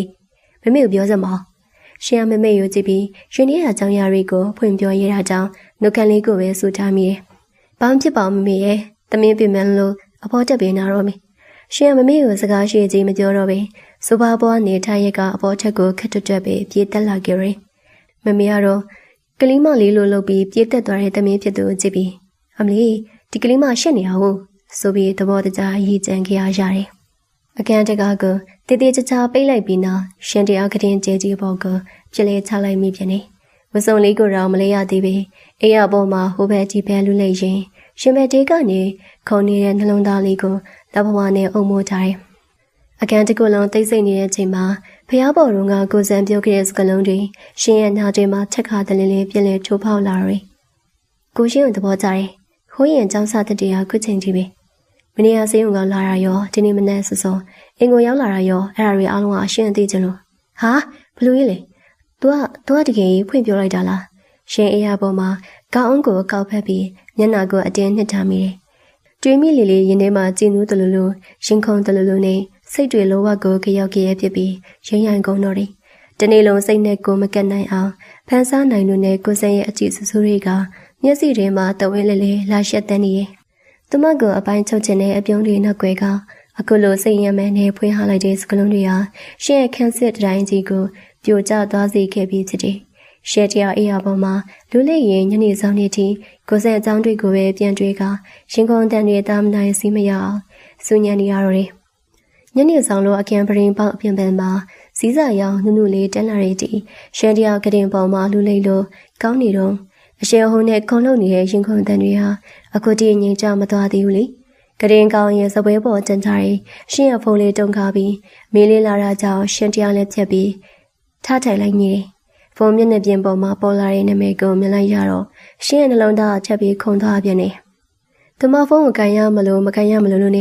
ေစိတ်တွေးဟာဖြစ်ပြီးကြည်နေတော့မှပဲဖုံးလိုင်းကပြတ်သွားပြီး notification တန်းလေးတစ်ချက်မြင်လာတယ်။သူကဖုံးမကန်လို့ဆန်လန်းပို့လိုက်တာပေါ့။ရှင်းသွေးတစ်ချက်မျိုးချရင်တုံရင်ရဲ့လက်ချောင်းလေးတွေနဲ့စာအုပ်ဖွင့်ဖက်လိုက်မိတယ်။ ကိုပြောခဲ့တဲ့စကားရှင်းတဲ့နေကုန်တွေ့ပြီးရောက်ရခက်နေတော့မယ်ဆိုတာကိုသိတယ်အခုရောကိုကြောင်မဲတွေ့နေရမလားအမေသူကဘယ်လိုသိနေရလဲရှင်းမျက်လုံးလေးပြူသွားပြီးဘုံကိုအိယာပေါ်ပြစ်ချလိုက်မိတယ်တကယ်ကိုသူမစိတ်ကိုအကဲခက်မိလို့နဲ့လူကြီးပါပဲဒါမဲ့မကြခင်မှာပဲနောက်ထပ်စာတစ်စောင်းထံဝင်လာပြန်တယ်စိတ်မလို့ရှားပါနေတော့ကိုကြောင်ရှင်းနေရခက်သွားရင်ကိုစိတ်မကောင်းပြလိမ့်မယ်ညကြရင်ညစာသေးတာစားရင်စောအိမ်နော်ကိုကောင်မလေးမျက်နှာညိုးနေရကိုမကြည့်ချင်မနေ့ပြန်စိတ်ကိုမှကြွေးမရှင်စာတူလေးကိုဖတ်ပြီးနောက်ရှီယာနှုတ်ခမ်းပါလေးတွေကဒါစီလို့မရပဲအလိုလိုပြုံးမိသွားရီတကတည်းကလူကြီးလိုကောင်းလို့အပိုင်းချုပ်တက်တဲ့ပုံနဲ့သူမရဲ့စိတ်အာရုံတစ်ခုလုံးကိုကစားနေတဲ့ကိုစံကတကယ်ကိုအစမ်းချက်လွန်လိုက်တပတ်မှလေးကိုစံတရားအပြင်ခဏပြန်ထွက်နေရကောင်းမောင်းရင်ရှင်းစီစားဖို့ပြီးနောက်အောင်နိုင်တူတယောက်လိုပြုံးနေတုံးမှပဲသူ့ရဲ့ဖုန်းကမြင်လာခဲ့တယ်ကြည့်လိုက်တော့ညီမဖြစ်သူကြည့်ပြစရာဖြစ်နေတယ်ဟယ်လိုကိုကြီးအချိန်ကြီးဘယ်လိုလဲအန်ဒီအိမ်မှာတမီးစားကောင်းခဲ့လားဖုန်းကန်လိုက်တာနဲ့ကြည်ပြတစ်ဖက်ကနေဦးမြူပြီးလမ်းစားရီဆင်းရလီတန်ကိုခက်တီတီလှုပ်လိုက်ပြီးကောင်းမောင်ကြီးနဲ့ပဲညီမဖြစ်သူကြည်ပြရဲ့စကားကိုနားထောင်ကစကားလွှင့်လိုက်တယ်။ဒါနဲ့ကြည်ပြဘယ်ရက်ပြန်လာမှလဲ။ကြည်ပြကဖုန်းတစ်ဖက်ကနေအတော်တချို့ပြင်းစင်နေတဲ့အတန်းနဲ့တူတကြွစွာပြန်ပြေးတယ်။ဒီဘက်ကပြန်လာမှာပါကိုကြီး။တရားအလုပ်တွေလည်းအကုန်ပြီးတလောက်ဖြစ်နေပြီဆိုတော့ဒီဘက်ကအမြန်ဆုံးလေးနဲ့ပြန်လာခဲ့ပါမယ်။ကျုပ်ကကိုဖြစ်သူကိုစံအောင်မျက်ကုံတစ်ချက်ပင်လိုက်ပြီးသူအရေးတကြီးလူချင်းရဲ့အရာတခုကိုသတိပေးတဲ့အနေနဲ့လေးနဲ့မာတန်းကျွေတော်တယ်။ပြန်လာမင်းဆိုရင်ကိုမာထားတဲ့ဆေးရပြီလား။အဆေးယူလာဖို့လောကမင်းနဲ့ဦးနော်ကြည်ပြ။ကိုစံမလိုက်တဲ့ဆေးဟာအခြားသူတွေမဟုတ်ဆေးရုံမှာလုပ်တွေပြီးတခါတလေနေမကောင်းဖြစ်တဲ့ရှင်လေးအတွက်သူကရန်တီတီချာချာရှောက်ပြီးမာထားတဲ့အားစီအကောင့်စားလေးဖြစ်တယ်။အမလေးမမေ့ပါဘူး။ကိုကြီးရဲ့ကိုရရှင်တန်းဆိုရင်ချက်ချင်းကိုအပိုင်ချုပ်ဖို့အတွက်အကဲကြအနေရပဲ။ဆေးလေးရပြီးသားမို့တတိချာထိယူလာခဲ့ပါမယ်ဟုတ်ပြီလားကြည်ပြကိုစံရဲ့ဆိုရင်တကြီးတုံတုံမျက်နှာတတဲစရာကြီးကိုတည်နေရကြောင်းဖုန်းရကနေတခိခင်းနဲ့ဆောင်းနှောက်လိုက်ပြန်နေရရင်ပြီးတာပဲလမ်းမှာတတိချာကူးဆိုင်ပြီးပြန်လာခဲ့နိုင်ရပြန်ဆက်မယ်နော်ကိုစံသူ့ကြံအောင်မြင်တော်မဲ့အပြုံးကြီးနေဖုန်းချလိုက်ပြီးကြည်ပြပြန်လာမယ့်နေ့ရက်တွေကိုရည်တွေ့ရင်ကားလေးကိုမြို့တဲသူဆက်လက်မနေလာခဲ့ရီကြည်ပြပြန်ရောက်လာရင်ရှင်လေးစီသွားမယ်အကြောင်းပြချက်တခုတူးပြီးမှုကိုစံရဲ့အကွက်တွေရပို့ပြီးအသက်ဝင်လို့လာအောင်မှဖြစ်ပါတယ်သူရဲ့လှုပ်ဆောင်မှုအောင်မှရှင်တရားကြခက်နိုင်မယ်မထင်ပါနောက်တနေ့မနေ့ကမှတော့ဇေယုံတကူလုံးဖြတ်တန်းသွားလာနေတဲ့လူနာတွေဆရာဝန်တင်တဲ့ဝန်ထမ်းတွေအကြောင်းပုံမှန်တိုင်းမဲ့ဆူညာအလုပ်များလို့နေတယ်ရှင်တရားမနေရကိုစံဖွင့်ပြောခဲ့တဲ့စကားတွေကြောင့်ညကောင်းကောင်းအိမ်မပြောခဲ့ရုံတမကဒီနေ့မနေ့ဇေယုံရောက်တော့လေနားကျိတ်မရှိအောင်ဝင်လာတဲ့လူနာအစ်စ်တွေကြောင့်ဖိုင်တွေရဲ့တခိုင်ခိုင်နဲ့အလုပ်တွေတောင်းလို့ပုံစံရှောက်ရက်ခက်နေတော့တယ်ကျူတီကိုအဖြူလေးကိုတတိချာချာဝဆန်တိုင်းရှင်အောင်လူနာမတ်တန်ဖိုင်တွေလေးကိုပိုက်ပြီးဒေါက်တာထေရဲ့ခန်းဘက်ကအစင်းရင်ခန်းစားတော့ဖို့ခြေလန်းခက်တွက်လေးနဲ့ထွက်လာခဲ့တာပေါ့မောလိုက်တာဒီနေ့မှလူနာကလေတကယ်ကိုအများကြီးပဲရွှေရနဘူးပေါ်စန်းစားလေးတွေကိုတတိရင်စိတ်တရားနေညီးသွားမိတယ်ဒေါက်တာထေရဲ့ခန်းရွှေရတော့တကားအနေငယ်ဟာလေးဖြစ်နေရကြောင်းအထဲဝင်ဖို့ပြလိုက်တဲ့အချိန်အကန်တီးကနေထွက်ပေါ်လာတဲ့ဒေါက်တာထေရဲ့ချွန်းနဲ့လေးတန်းကြီးကြောင်ရှေ့ရဲ့ခြေလမ်းတွေတုတ်ခနဲ့ရက်တန့်သွားတယ်။အမကြီးရဲ့ကိုလေးချီကိုတကယ်ကိုလွမ်းနေပြီးအလုပ်တွေပြီးအမြန်ဆုံးတာပြန်လာခဲ့ပါတော့ဟာ။ချစ်မရှိတော့ကို့မှာစိတ်ယုံမှာတယောက်တည်းပြင်းစရာကြီး။ဒီနေ့ကလူနာကြည့်နေရပါမယ်။စိတ်ကချစ်စီပဲရောက်နေရအမြန်ဆုံးပြန်လာခင်နော်လို့ဒေါက်တာထက်ကအကန်ထဲမှာဘယ်သူမှမရှိဘူးတင်နေ။ဖုန်းလေးကင်ကတစ်ဖက်ကရေးစားပြသူကိုကလေးတယောက်လိုနှုတ်ခမ်းလေးစုပြီးအတဲတဲကျွန်းရွယ်အလန်းတဲနေရဖြစ်တယ်။တကားဝမှာဖိုင်တွေလေးတွေပိုက်ပြီးရှင်းနေပြီးတဲ့ရှင်တယောက်ဒေါက်တာထက်ရဲ့အတန်ကြီးကိုအတိုင်းသားကြာရတော့မျက်လုံးလေးအဝိုင်းသားပြစ်သွားတယ်။အမလီဒေါက်တာထက်တယောက်သူ့ရေးစားနဲ့ဖုန်းပြောပြီးကျွေးနေလိုက်တာမြင်မကောင်းပဲ။ဆိုပြီးစိတ်တရားနေကြိတ်ပြီးသဘောကျမိသွားပေါ့။ဒါမဲ့ဖုန်းတစ်ဖက်ကဒေါက်တာထက်ရဲ့ရေးစားစွာသူမနေတဲ့အကွက်တွေနဲ့ချုပ်ကင်ဖို့ကြိုးစားနေတဲ့ကိုစဲညီမလေးမမကြည်ပြဖြစ်မှန်းတော့ရှင်တယောက်လိုဝကမသိချသေးပါဘူး။ဒေါက်တာထက်ကချစ်နဲ့တူတူလေးခေါ်ပြီးကျွေးနေရမှာလွမ်းနေပြီးအမြင်ပြန်လာခဲ့ဆွေစကလုံးတွေကိုပဲရှင်အားကွက်တီကြားရတာဖြစ်တယ်ရှင်အားဒေါက်တာထဲချစ်ကြည်နူးကန်ကိုဆက်ပြီးချောင်းသားမထောင်ချင်တဲ့ကြောင့်ကျုံဖွင့်ဖို့ပြင်ထားတကားဝနေအတားလေးခြေလန်းနောက်ဆုပ်လိုက်ပြီးချောင်းစိုးတန်ခက်အုပ်လေးပြုလို့ကအတိပေးလိုက်ရရယ်ဒေါက်တာထက်ရှင်ဝင်လာလို့ရမလားရှင်ရှေ့ရကြံကြားရတဲ့အချိန်မှာတော့ဒေါက်တာထက်တရားလန့်သွားပြီးဖုံးရံမြောက်ဘက်ကချွေးပြတ်မတန်မျက်နှာပြတ်သွားရှာတယ်ရှင်ကတော့ဘာမှမသိကြအောင်ဆောင်ပြီးအကန်ကျဲကိုအေးအေးဆေးဆေးဝလာခဲ့ပြီးမြရှင်နေမှာတော့ကြောက်ကြသေးရဲ့ ချွဲနွေးပုံကြီးကိုတွေးပြီးရည်ကျင်းစိတ်ကိုမနေအောက်ထားတာပေါ့ဒေါက်တာထက်ကရှက်ကိုရှက်ကန်နဲ့သူ့ရဲ့ပုံကိုကြူကြီးကိုအင်းကြီးအိတ်ကက်တဲ့အမြန်ထိုးထည့်လိုက်ပြီးမျက်နှာပူပူနဲ့အာနာသလိုပြုံးပြရှာတယ်အာရှင်ဝင်လာပါစစောအတန်းကြားသွားရမလားအာနာစရာကြီးဗျာရှင်ကလည်းထေကလူနာမက်တန်ဖိုင်တွေကိုစပယ်ပေါ်အတားရချရင်နေထွေးစွာပြုံးပြလိုက်တာပေါ့ရပါတယ်ဒေါက်တာကြီးချစ်သူချင်းအလွမ်းတည်တာပဲဟောရှင်ကအလုပ်ကိစ္စရေးကြည့်လို့အခန်းထဲစိုးဝင်လာမိသလိုဖြစ်သွားတာအားနာပါရဲ့နော်မဟုတ်တာအလုပ်ကပထမပါကဲတန်နေရှင်းဝင်လာတဲ့ဖိုင်ဟာဘာလူနာကြောင့်လဲဒေါက်တာထက်ကအလုပ်ဖိုက်ကလမ်းကြောင်းအမြဲလွှဲပြီးလေတန်းကဇန်ဝန်တယောက်ပြီးတည်ငြိမ်အောင်ချက်ချင်းပြောလိုက်တယ်ရှင်ကဖိုင်တွဲကိုဖွင့်လိုက်ပြီးညနေလေးတီးတွားကအလေးနဲ့ပြုတ်ပြတော့တယ်ဒီနေ့မနက်တင်အရေးပေါ်ဝင်လာတဲ့နှလုံးဝေဒနာရှင်အဖိုးတယောက်ကြောင့်ပါအသက်က65နှစ်ရှိပြီလောလောဆယ်ခံစားနေရတဲ့ယောဂလက္ခဏာကမကြာခဏရှင်ဘက်အောက်တာမောရာနဲ့အသက်ရှူကြက်တာတွေဖြစ်နေလို့ရှင်တည်တည်ကြကြစစ်စစ်ကြည့်လိုက်တော့အော်ကျိုမကတီရဲ့ information အခြေအနေဖြစ်နေတယ်ဒေါက်တာထက်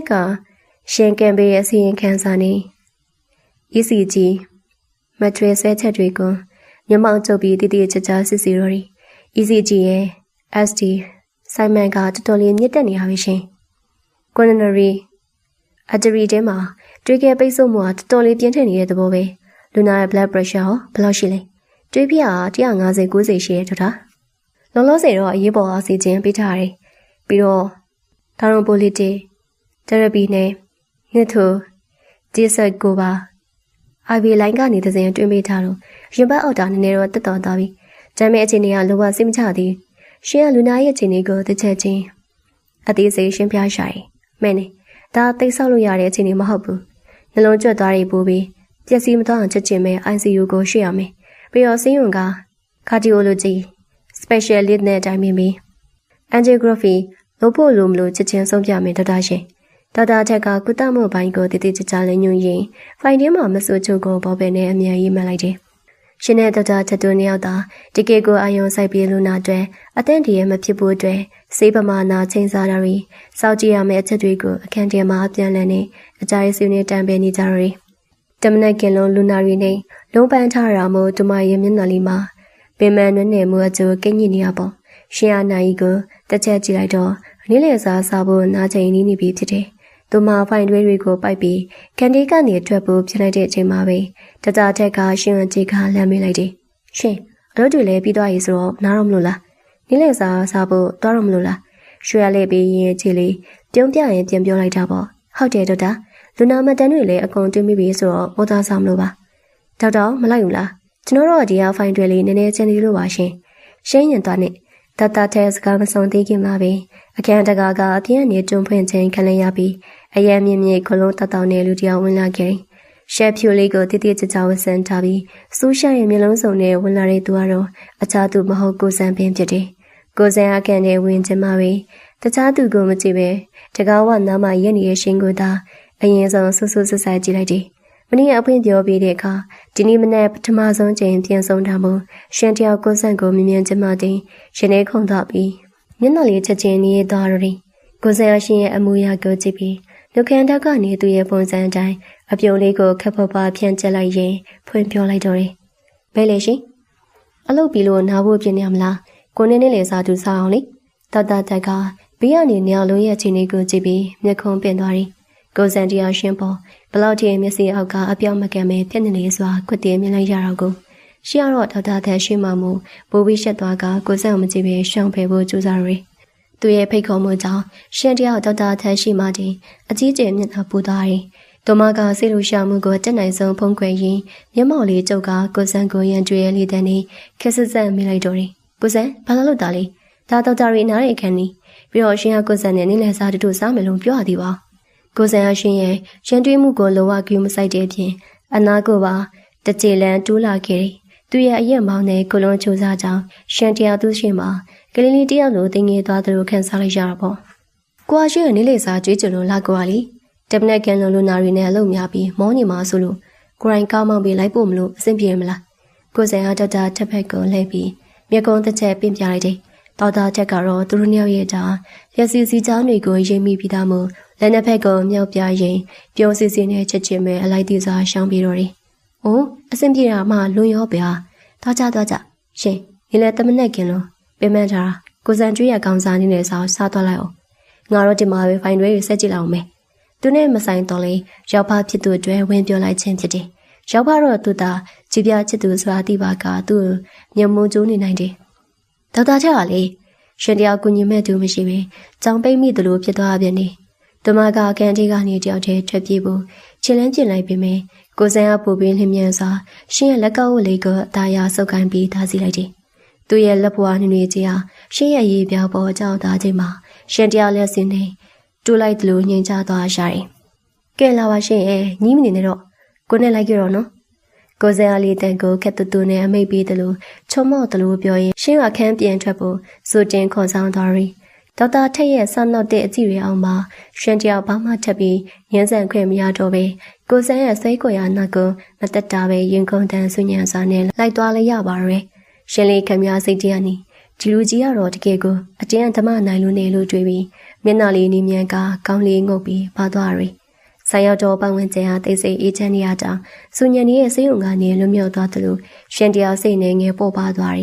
နေလေကင်းရဲ့နေရောင်နုနုကဆိုင်ပရင်းပေါက်ကနေတဲ့စဉ်စပွဲပေါ်ကိုဖျားချနေပြီးလေတူကတော့ခက်အေးလေးရှန်တရားမီနူးကိုကြည့်ပြီးကိုကြိုက်တာတွေကိုအေးစေးမှလိုက်တယ်။အစားတောက်တွေရောက်လာပြီးခဏသာတိတ်ဆိတ်သွားတဲ့ချိန်မှာကိုစံသူရှိကကော်ဖီခွက်ကိုအသားရချလိုက်ပြီးရှင်အတိတ်ပဲပါတဲ့မျက်လုံးတွေနဲ့စိုက်ကြည့်လိုက်တယ်။ရှင်ကိုမနီကပြောခဲ့တဲ့စကားတွေကိုရှင်တည်တည်ကြကြစဉ်းစားပြီးဖို့ကိုမျိုးလင်းတယ်။ကိုပေါ်ချာရှင်ရဲ့သဘောထားကိုတကယ်သိချင်နေပြီ။ရှင်အစွန်းလေးယူခိုင်းရင်ငြိမ်သက်သွားတယ်။ကိုစဲရဲ့စကားတွေကသူမရဲ့ရင်ထဲမှာမုန်တိုင်းတစ်ခုလိုလှုပ်ခတ်သွားစေတယ်။စိတ်ထဲမှာတော့ဝမ်းနည်းတယ်လို့ရှင်ခုန်တယ်လို့အစုံလင်ခံစားချက်တွေနဲ့မျက်နှာလေးချက်ကျဲညှို့ကျသွားတယ်။ကိုစဲရ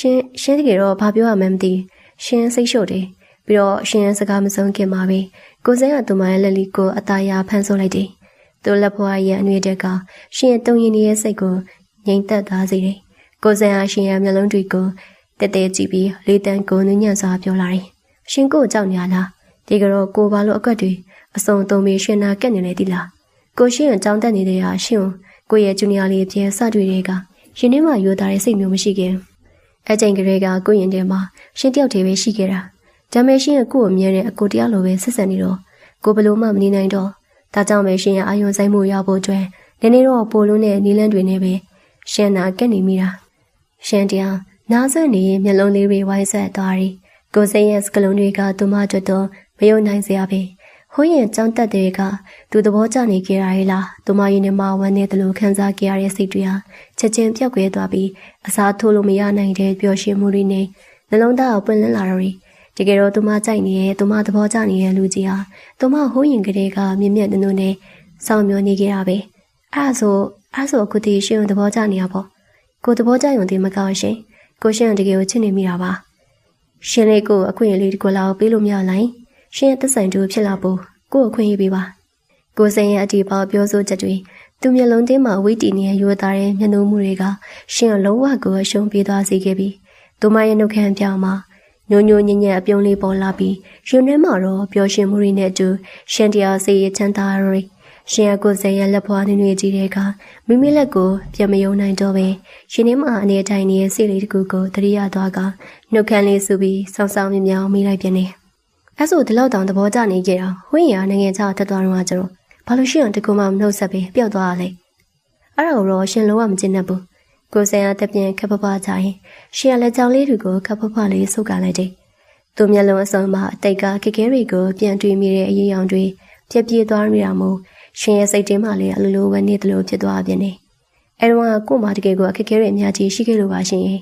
အိမ်တွင်းရဲ့ပြဿနာကြိုးရင်စေးတင်တဲ့အတွက်စိတ်ပီစည်းမှုတွေအားလည်းတခုပဲတခုရှိနေကြတာကိုဘွားရဲ့အချိုးကွေးတခုမို့တေးသေးချက်ချရုန်းကန်နေရတဲ့ချိန်ရှင်ကနှုတ်ဆက်လိုက်ရင်ကိုကြည်လန်းတွေတုတ်ဆိုင်သွားမှဆိုလိုပ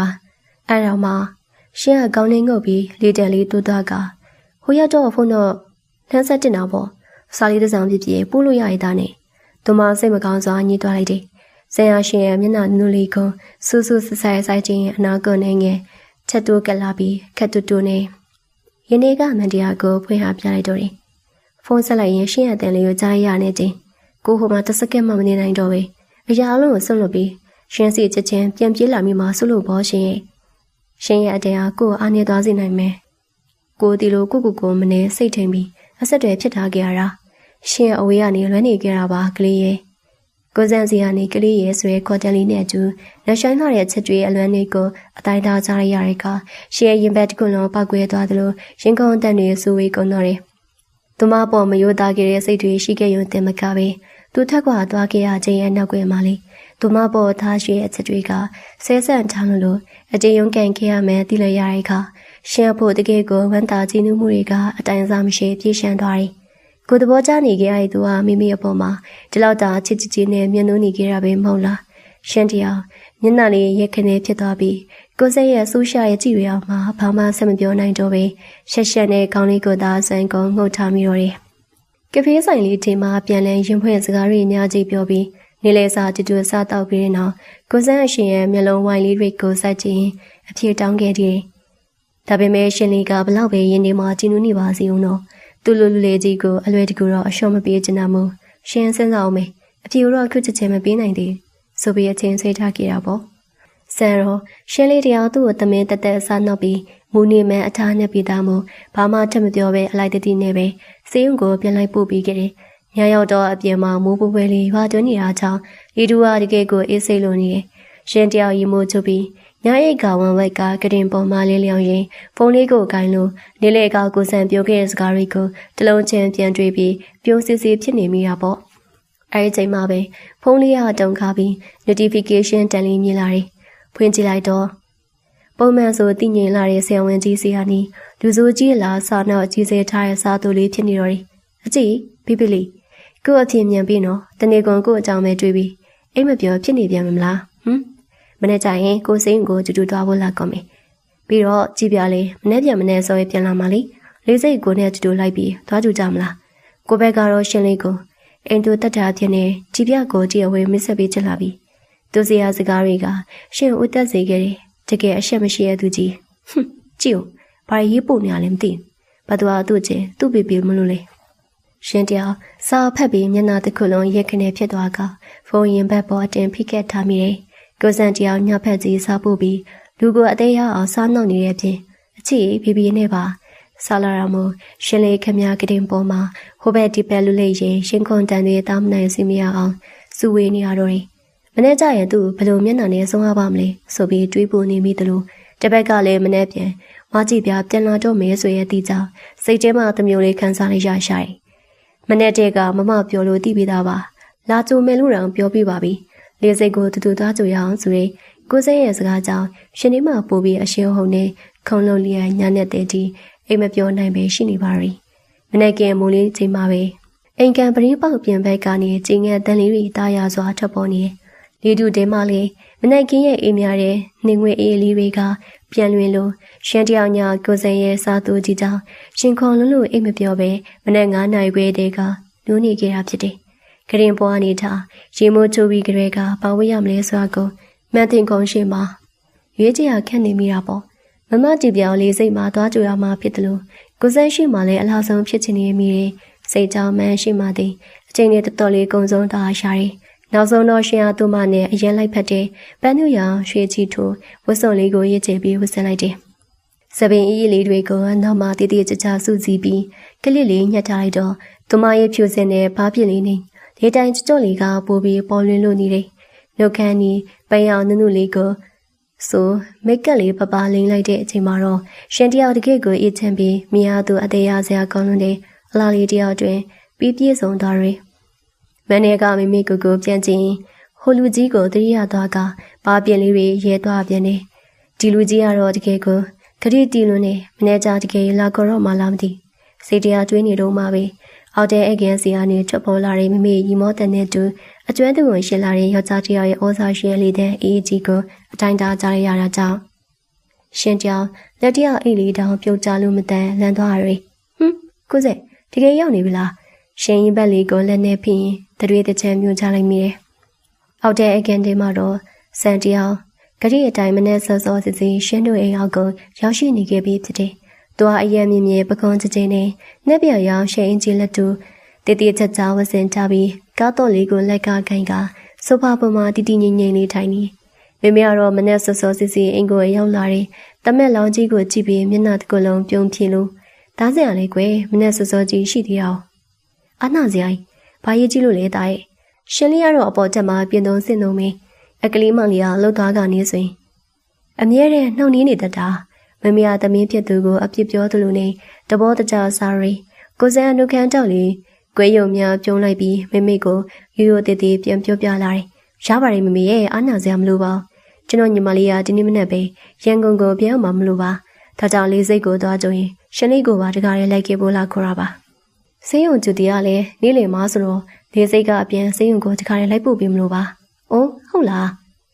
သမီးကြည်ပြားလေးပြန်လာပြီကိုအေးကောင်းတာပေါ့ရှင်လေးကိုလည်းတကားရဲခေါ်သွားလိုက်တာသူလည်းအိမ်မှာပြင်းနေတာတူတူသွားကြပေါ့ဒါနဲ့သားစင်မနေ့စာစားခဲ့ပြီလားမမေကော်ဖီနဲ့မဟုတ်တကူကိုပြင်ပေးရမလာ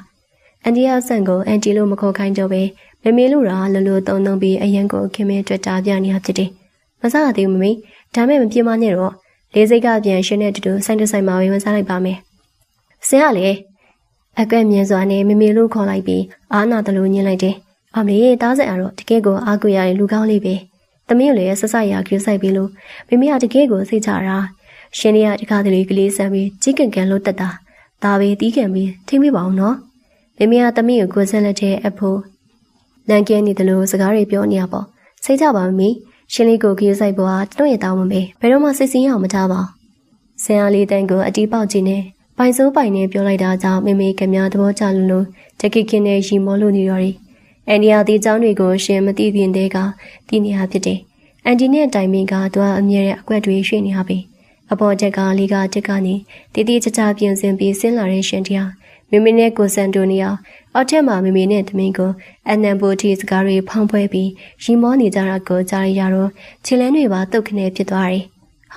ာကိုစန်ကလှုပ်ပြီးမမေကဘာတွေသွားပြောထားလို့မမေကဒီလောက်တောင်သဘောကျပြီးဦးမျိုးနေရလည်းမသိ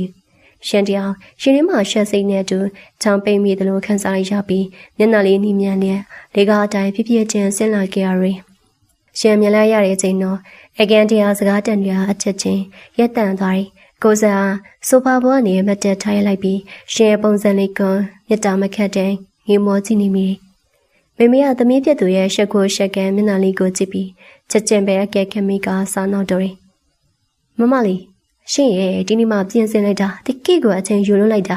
ဒါစင်အောက်မှာစောင့်နေကြားလာပြီကြည့်စင်ဒီနေ့မှလှဆုံးဝတ်လာတာမမေကလေဘာပြောနေမှမသိရှင်ကားပေါ်မှာတောင်းဆောင်တော့မယ်ရှင်တရားမမေရဲ့အစမ်းကုန်စာနာမှုအောက်မှာပိုပြီးမျက်နှာပူလာတာကြောင့်ကုဆန်ကိုတော့ရင်ဆိုင်ရတော့ပဲအိမ်လေးကိုလွှဲပြီးအိမ်ပြင်ကိုပြေးထွက်ကကိုဆန်ရဲ့ကားရွှေခန်းတကာကိုဖွင့်ပြီးကမန်ကရန်ဝင်တိုင်လိုက်တော့တယ်ဆန်ရောမမေကိုနှုတ်ဆက်ပြီးအိမ်ပြင်ကိုခက်တွက်လေးထွက်လာခဲ့တယ်ကားပေါ်ကိုဝင်တိုင်လိုက်ပြီးနောက်စက်ကိုနှုတ်ကအိတ်ရွှေကနေမောင်းထွက်လာခဲ့တာပေါ့ကားလေးကလမ်းမကြီးပေါ်ကိုရောက်တဲ့အထိအရှိခန်းလေးထဲမှာတိတ်ဆိတ်လို့နေတယ်ရှင်ရရှက်ရှက်နဲ့ပရင်ပေါအပြင်ဘက်ကိုသာမျက်နှာလေးထားမိတယ်အချိန်မှာပဲကိုစံကစတီယာရင်ကိုတီတီညင်ညင်ကိုင်းရန်လေးတန်းကိုနင်းညံ့စွာနဲ့အပြေတောင်းပြန်နေရှင်ညကိုပို့ထားတဲ့စာဖတ်မိရမလားကိုအပြေပေးဖို့ရှင်းတကယ်ပဲစဉ်းစားဖြစ်ပြီလားကိုရှင်ရဲ့နှုတ်ခမ်းပြကစကလုံးတွေကိုအရန်ချခြင်းနေပြီရှင်တရားကိုစံရဲ့တောင်းဆိုမှုကိုကြားတော့နှလုံးသားကတုံးလှုပ်သွားတယ်သူမဒီနေ့တော့ဟန်ဆောင်မကျင်တော့ပါဒါမဲ့ချစ်တယ်လို့တတဲ့ကြီးပြောဖို့ကြတော့လေမိန်းလေးတစ်ပါးဝါရအရင်ကိုရှက်လုံးနေရကြောင်းစကလုံးတွေကိုလက်ပတ်ပြီးတွေ့ဝိုင်းလို့အပြေးပြီးဖို့ဆုံးဖြတ်လိုက်တယ်။ရှင်ဟာဗရင်ပေါက်ပြင်ဖိုက်ကိုကြည့်နေရင်ကနေလေးတန်းတူတူလေးနဲ့ကိုစဲမင်းရောက်ဆိုင်မှာရှင်ပြောခဲ့ရမလား။ဘုန်းကြီးနိုင်ငံခြားတက်သွားတော့ရှင်ရဲ့တန်အတိုင်းကိုစဲအရာအလုံးစွန့်လွတ်ပြီးပြန်လာမိမှဆိုလို့ဖုံးမဆက်ခဲ့ဘူးဆိုတာလေ။ဟုတ်တယ်လေ။ရှင်အဲ့ဒါပဲဘယ်လိုလဲ။ဆရာနားမလဲသူလိုမိလိုက်တယ်။ရှင်အသက်ပြင်းလေးခပ်ပါကြရင်မျက်နှာလေးရဲခနဲ့ဖြစ်ကဆက်ပြောလိုက်တယ်။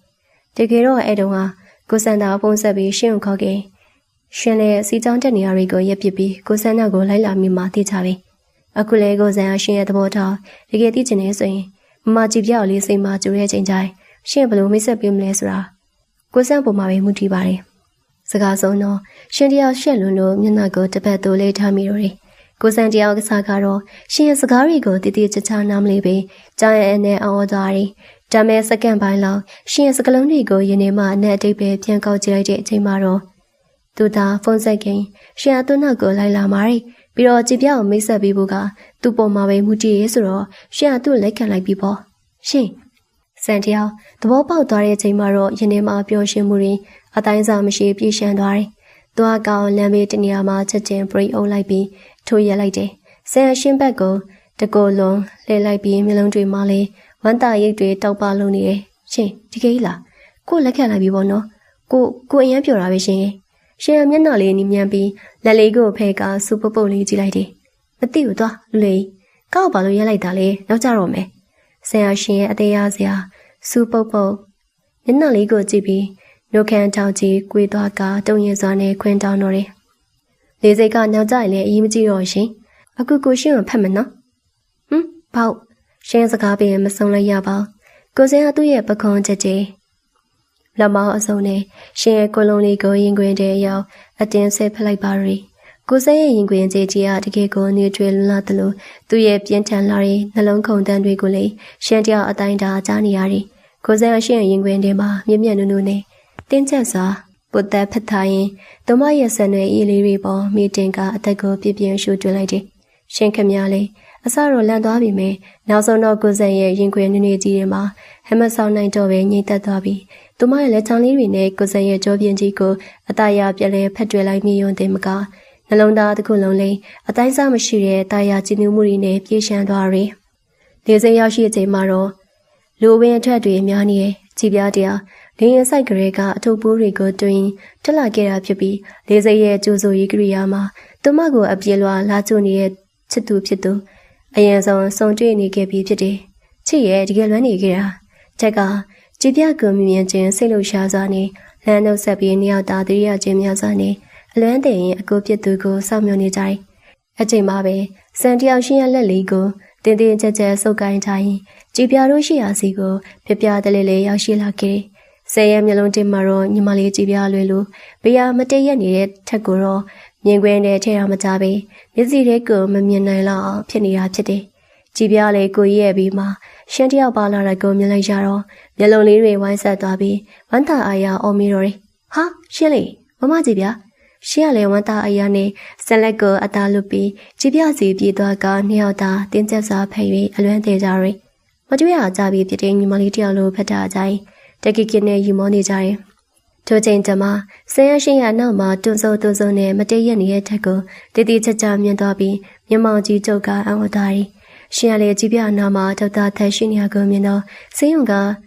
အလုပ်ဖို့အချင်းချင်းမအံ့ဩတကြီးနဲ့ဆန်ရောရှင်ပါပြိုင်တူမေးလိုက်ကြမိတော့တယ်။ဟင်ဒေါက်တာ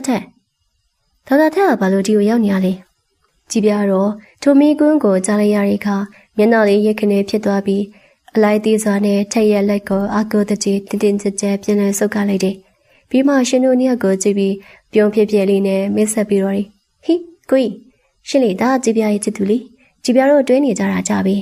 ။ရှင်တို့နှစ်ယောက်လုံးစွာပြီးအံ့ဩမြင့်သက်သွားကြတယ်။အထူးသဖြင့်ဆန်ရောသူ့ညီမလေးကိုခိုးချောင်းခိုးဝဲနဲ့ကျန်စီသွားတဲ့ထက်ကိုလောကမကြည့်လင်းတဲ့အကြည့်စူးစူးရီနဲ့စိုက်ကြည့်တော့ထက်ကမြဆန်ရဲ့အကြည့်ကြည့်အောင်ပါချွေးပြက်မတဲဖြစ်သွားပြီးမြလူလေပီပီရေကြဲကြဲနဲ့စားနောက်ပြီးတောင်းပန်လိုက်တယ်။ sorry နော်ရောက်ဖရဲ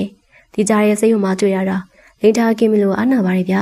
။ဆန်ကနှာခေါင်းတစ်ချက်ရှုပ်လိုက်ပြီးရောက်ဖဖြစ်သူကိုပိုင်စိုးပိုင်နှင်းလေးတဲနဲ့ခက်ပြက်ပြက်သတိပေးလိုက်တယ်။လိန်ထားတဲ့အတွက်ပြစ်တယ်ကတော့နောက်မှရှင်းမယ်။ငါညီမကိုပဲမင်းတိတိကျကျဂယူးဆိုင်ပို့လို့တယ်။စိတ်စင်းရအောင်ထားလို့ကတော့မလွယ်ဘူးမဲ့။စိတ်ချပါရောက်ဖကြီးရဲ့အသက်နဲ့လဲပြီးချစ်မှာပါ။ထက်ကဂရီတွေတပွဲပဲပြီးတော့ဆင်ဟာသူတို့ကိုတားခဲ့ပြီးရှင်လေးရဲ့လက်ကိုချင်းနှွစာပြန်လဲစုပ်ကန်လိုက်ချင်းမျက်နှာချင်းဆိုင်ကလေးတန်ကိုချက်ချင်းပြောင်းလဲပြီးညင်သားစွာပြောလိုက်တယ်။လာကိုကိုတို့ပြန်ကြမယ်ရှင်။သူတို့အသွေးကိုသူတို့ဘာသာထားခဲ့လိုက်တော့ကိုကိုတို့ဆိုရဲခေါ်တန်အတိကြီးကြောင့်ရှမ်းတယောက်ရင်ထဲမှာကြည်နူးမှုတွေရှမ်းကြကခေါင်းလေးငုပ်ပြီးကိုဆန်းနှက်ကိုလှိပ်ပါသွားတယ်။ကြည်ပြတော့ရှင်လေးကိုအပိုင်းချုပ်ခေါ်သွားတဲ့အကိုဖြစ်သူရဲ့ကြောပြင်းကြီးကိုကြည့်ပြီးသဘောကျစွာပြုံးနေမိသလိုသူမကိုယ်တိုင်လည်းတရဲ့လက်ကိုချိတ်ကနှစ်ယောက်သားနောက်ကနေပျော်ရွှင်စွာနဲ့လိုက်ထွက်လာခဲ့ကြတယ်။လေးစိတ်ကြီးတဲ့လှူရှာမှုတွေကြအတိတ်ကအလွမ်းတွေကိုအဆုံးသတ်ပြီးပျော်ရွှင်စရာကဘာသစ်စီကိုခြေလန်းလန်းနဲ့ကြောခန်းထွက်ခွာသွားကြတဲ့ချစ်သူစုံတွဲနဲ့တွေတိတ်တကူငင်းမောခဲ့ရတဲ့အဝေးတနေရာမှာတနည်းနည်းတော့ကိုမြင်လို့ရတဲ့မြဝဲဆောင်ကကိုယ်ပဲတည်တံ့ပြန်လဲစိုက်ကြည့်လာလိမ့်မယ်လို့ရှင်ပတုံကားမှမျှော်လင့်ခဲ့။ဒါပေမဲ့ဒီနေ့မှာတော့ကံကြမ္မာအချစ်ရဲ့ကြပြတစ်ပုဒ်ကိုဆန်းဆန်းလေးရေးဆက်ပြီးခဲ့တယ်။ကိုချင်းနေရတဲ့သူကလည်းကိုယ်ပဲမြင်မြင်နုံနုံငေးမောနေခဲ့မယ်။ရင်ခုန်စွာနဲ့တီးခွင့်ရခဲ့ပြီးကိုရဲ့ရင်ခွဲနွေးနွေးနဲ့ ရှင်ရဲ့ရင်ခုန်တန်တွေထက်တူကြတဲ့အခါဖြစ်နိုင်ခြင်းမရှိဘူးလို့ထင်ခဲ့တဲ့အိမ်မက်လလီကအခုတော့ရှင်တို့နှစ်ယောက်ရဲ့လက်တွေ့ပေါ်ဖြစ်လာခဲ့ပါပြီ။ဟုတ်ကဲ့ပါရှင်ဒီကနေ့ဖတ်ပြတင်ဆက်ပေးသွားတဲ့ချစ်ချင်းဂရိတီစီတော်ဆိုတဲ့ဇလန်ကောင်းလေးကတော့တင်မတင်ပေးဆုံးသွားပြီရှင်။ချစ်တဲ့ပရိသတ်တွေကဇလန်လေးကိုကြိုက်နေတဲ့ကြားလေးမြင်လို့မျှော်လင့်ပါတယ်။နောက်လာမယ့်ရက်တွေမှာလည်းပရိသတ်တွေအတွက်ဘလို့ဇလန်မျိုးရေးချပြီးတော့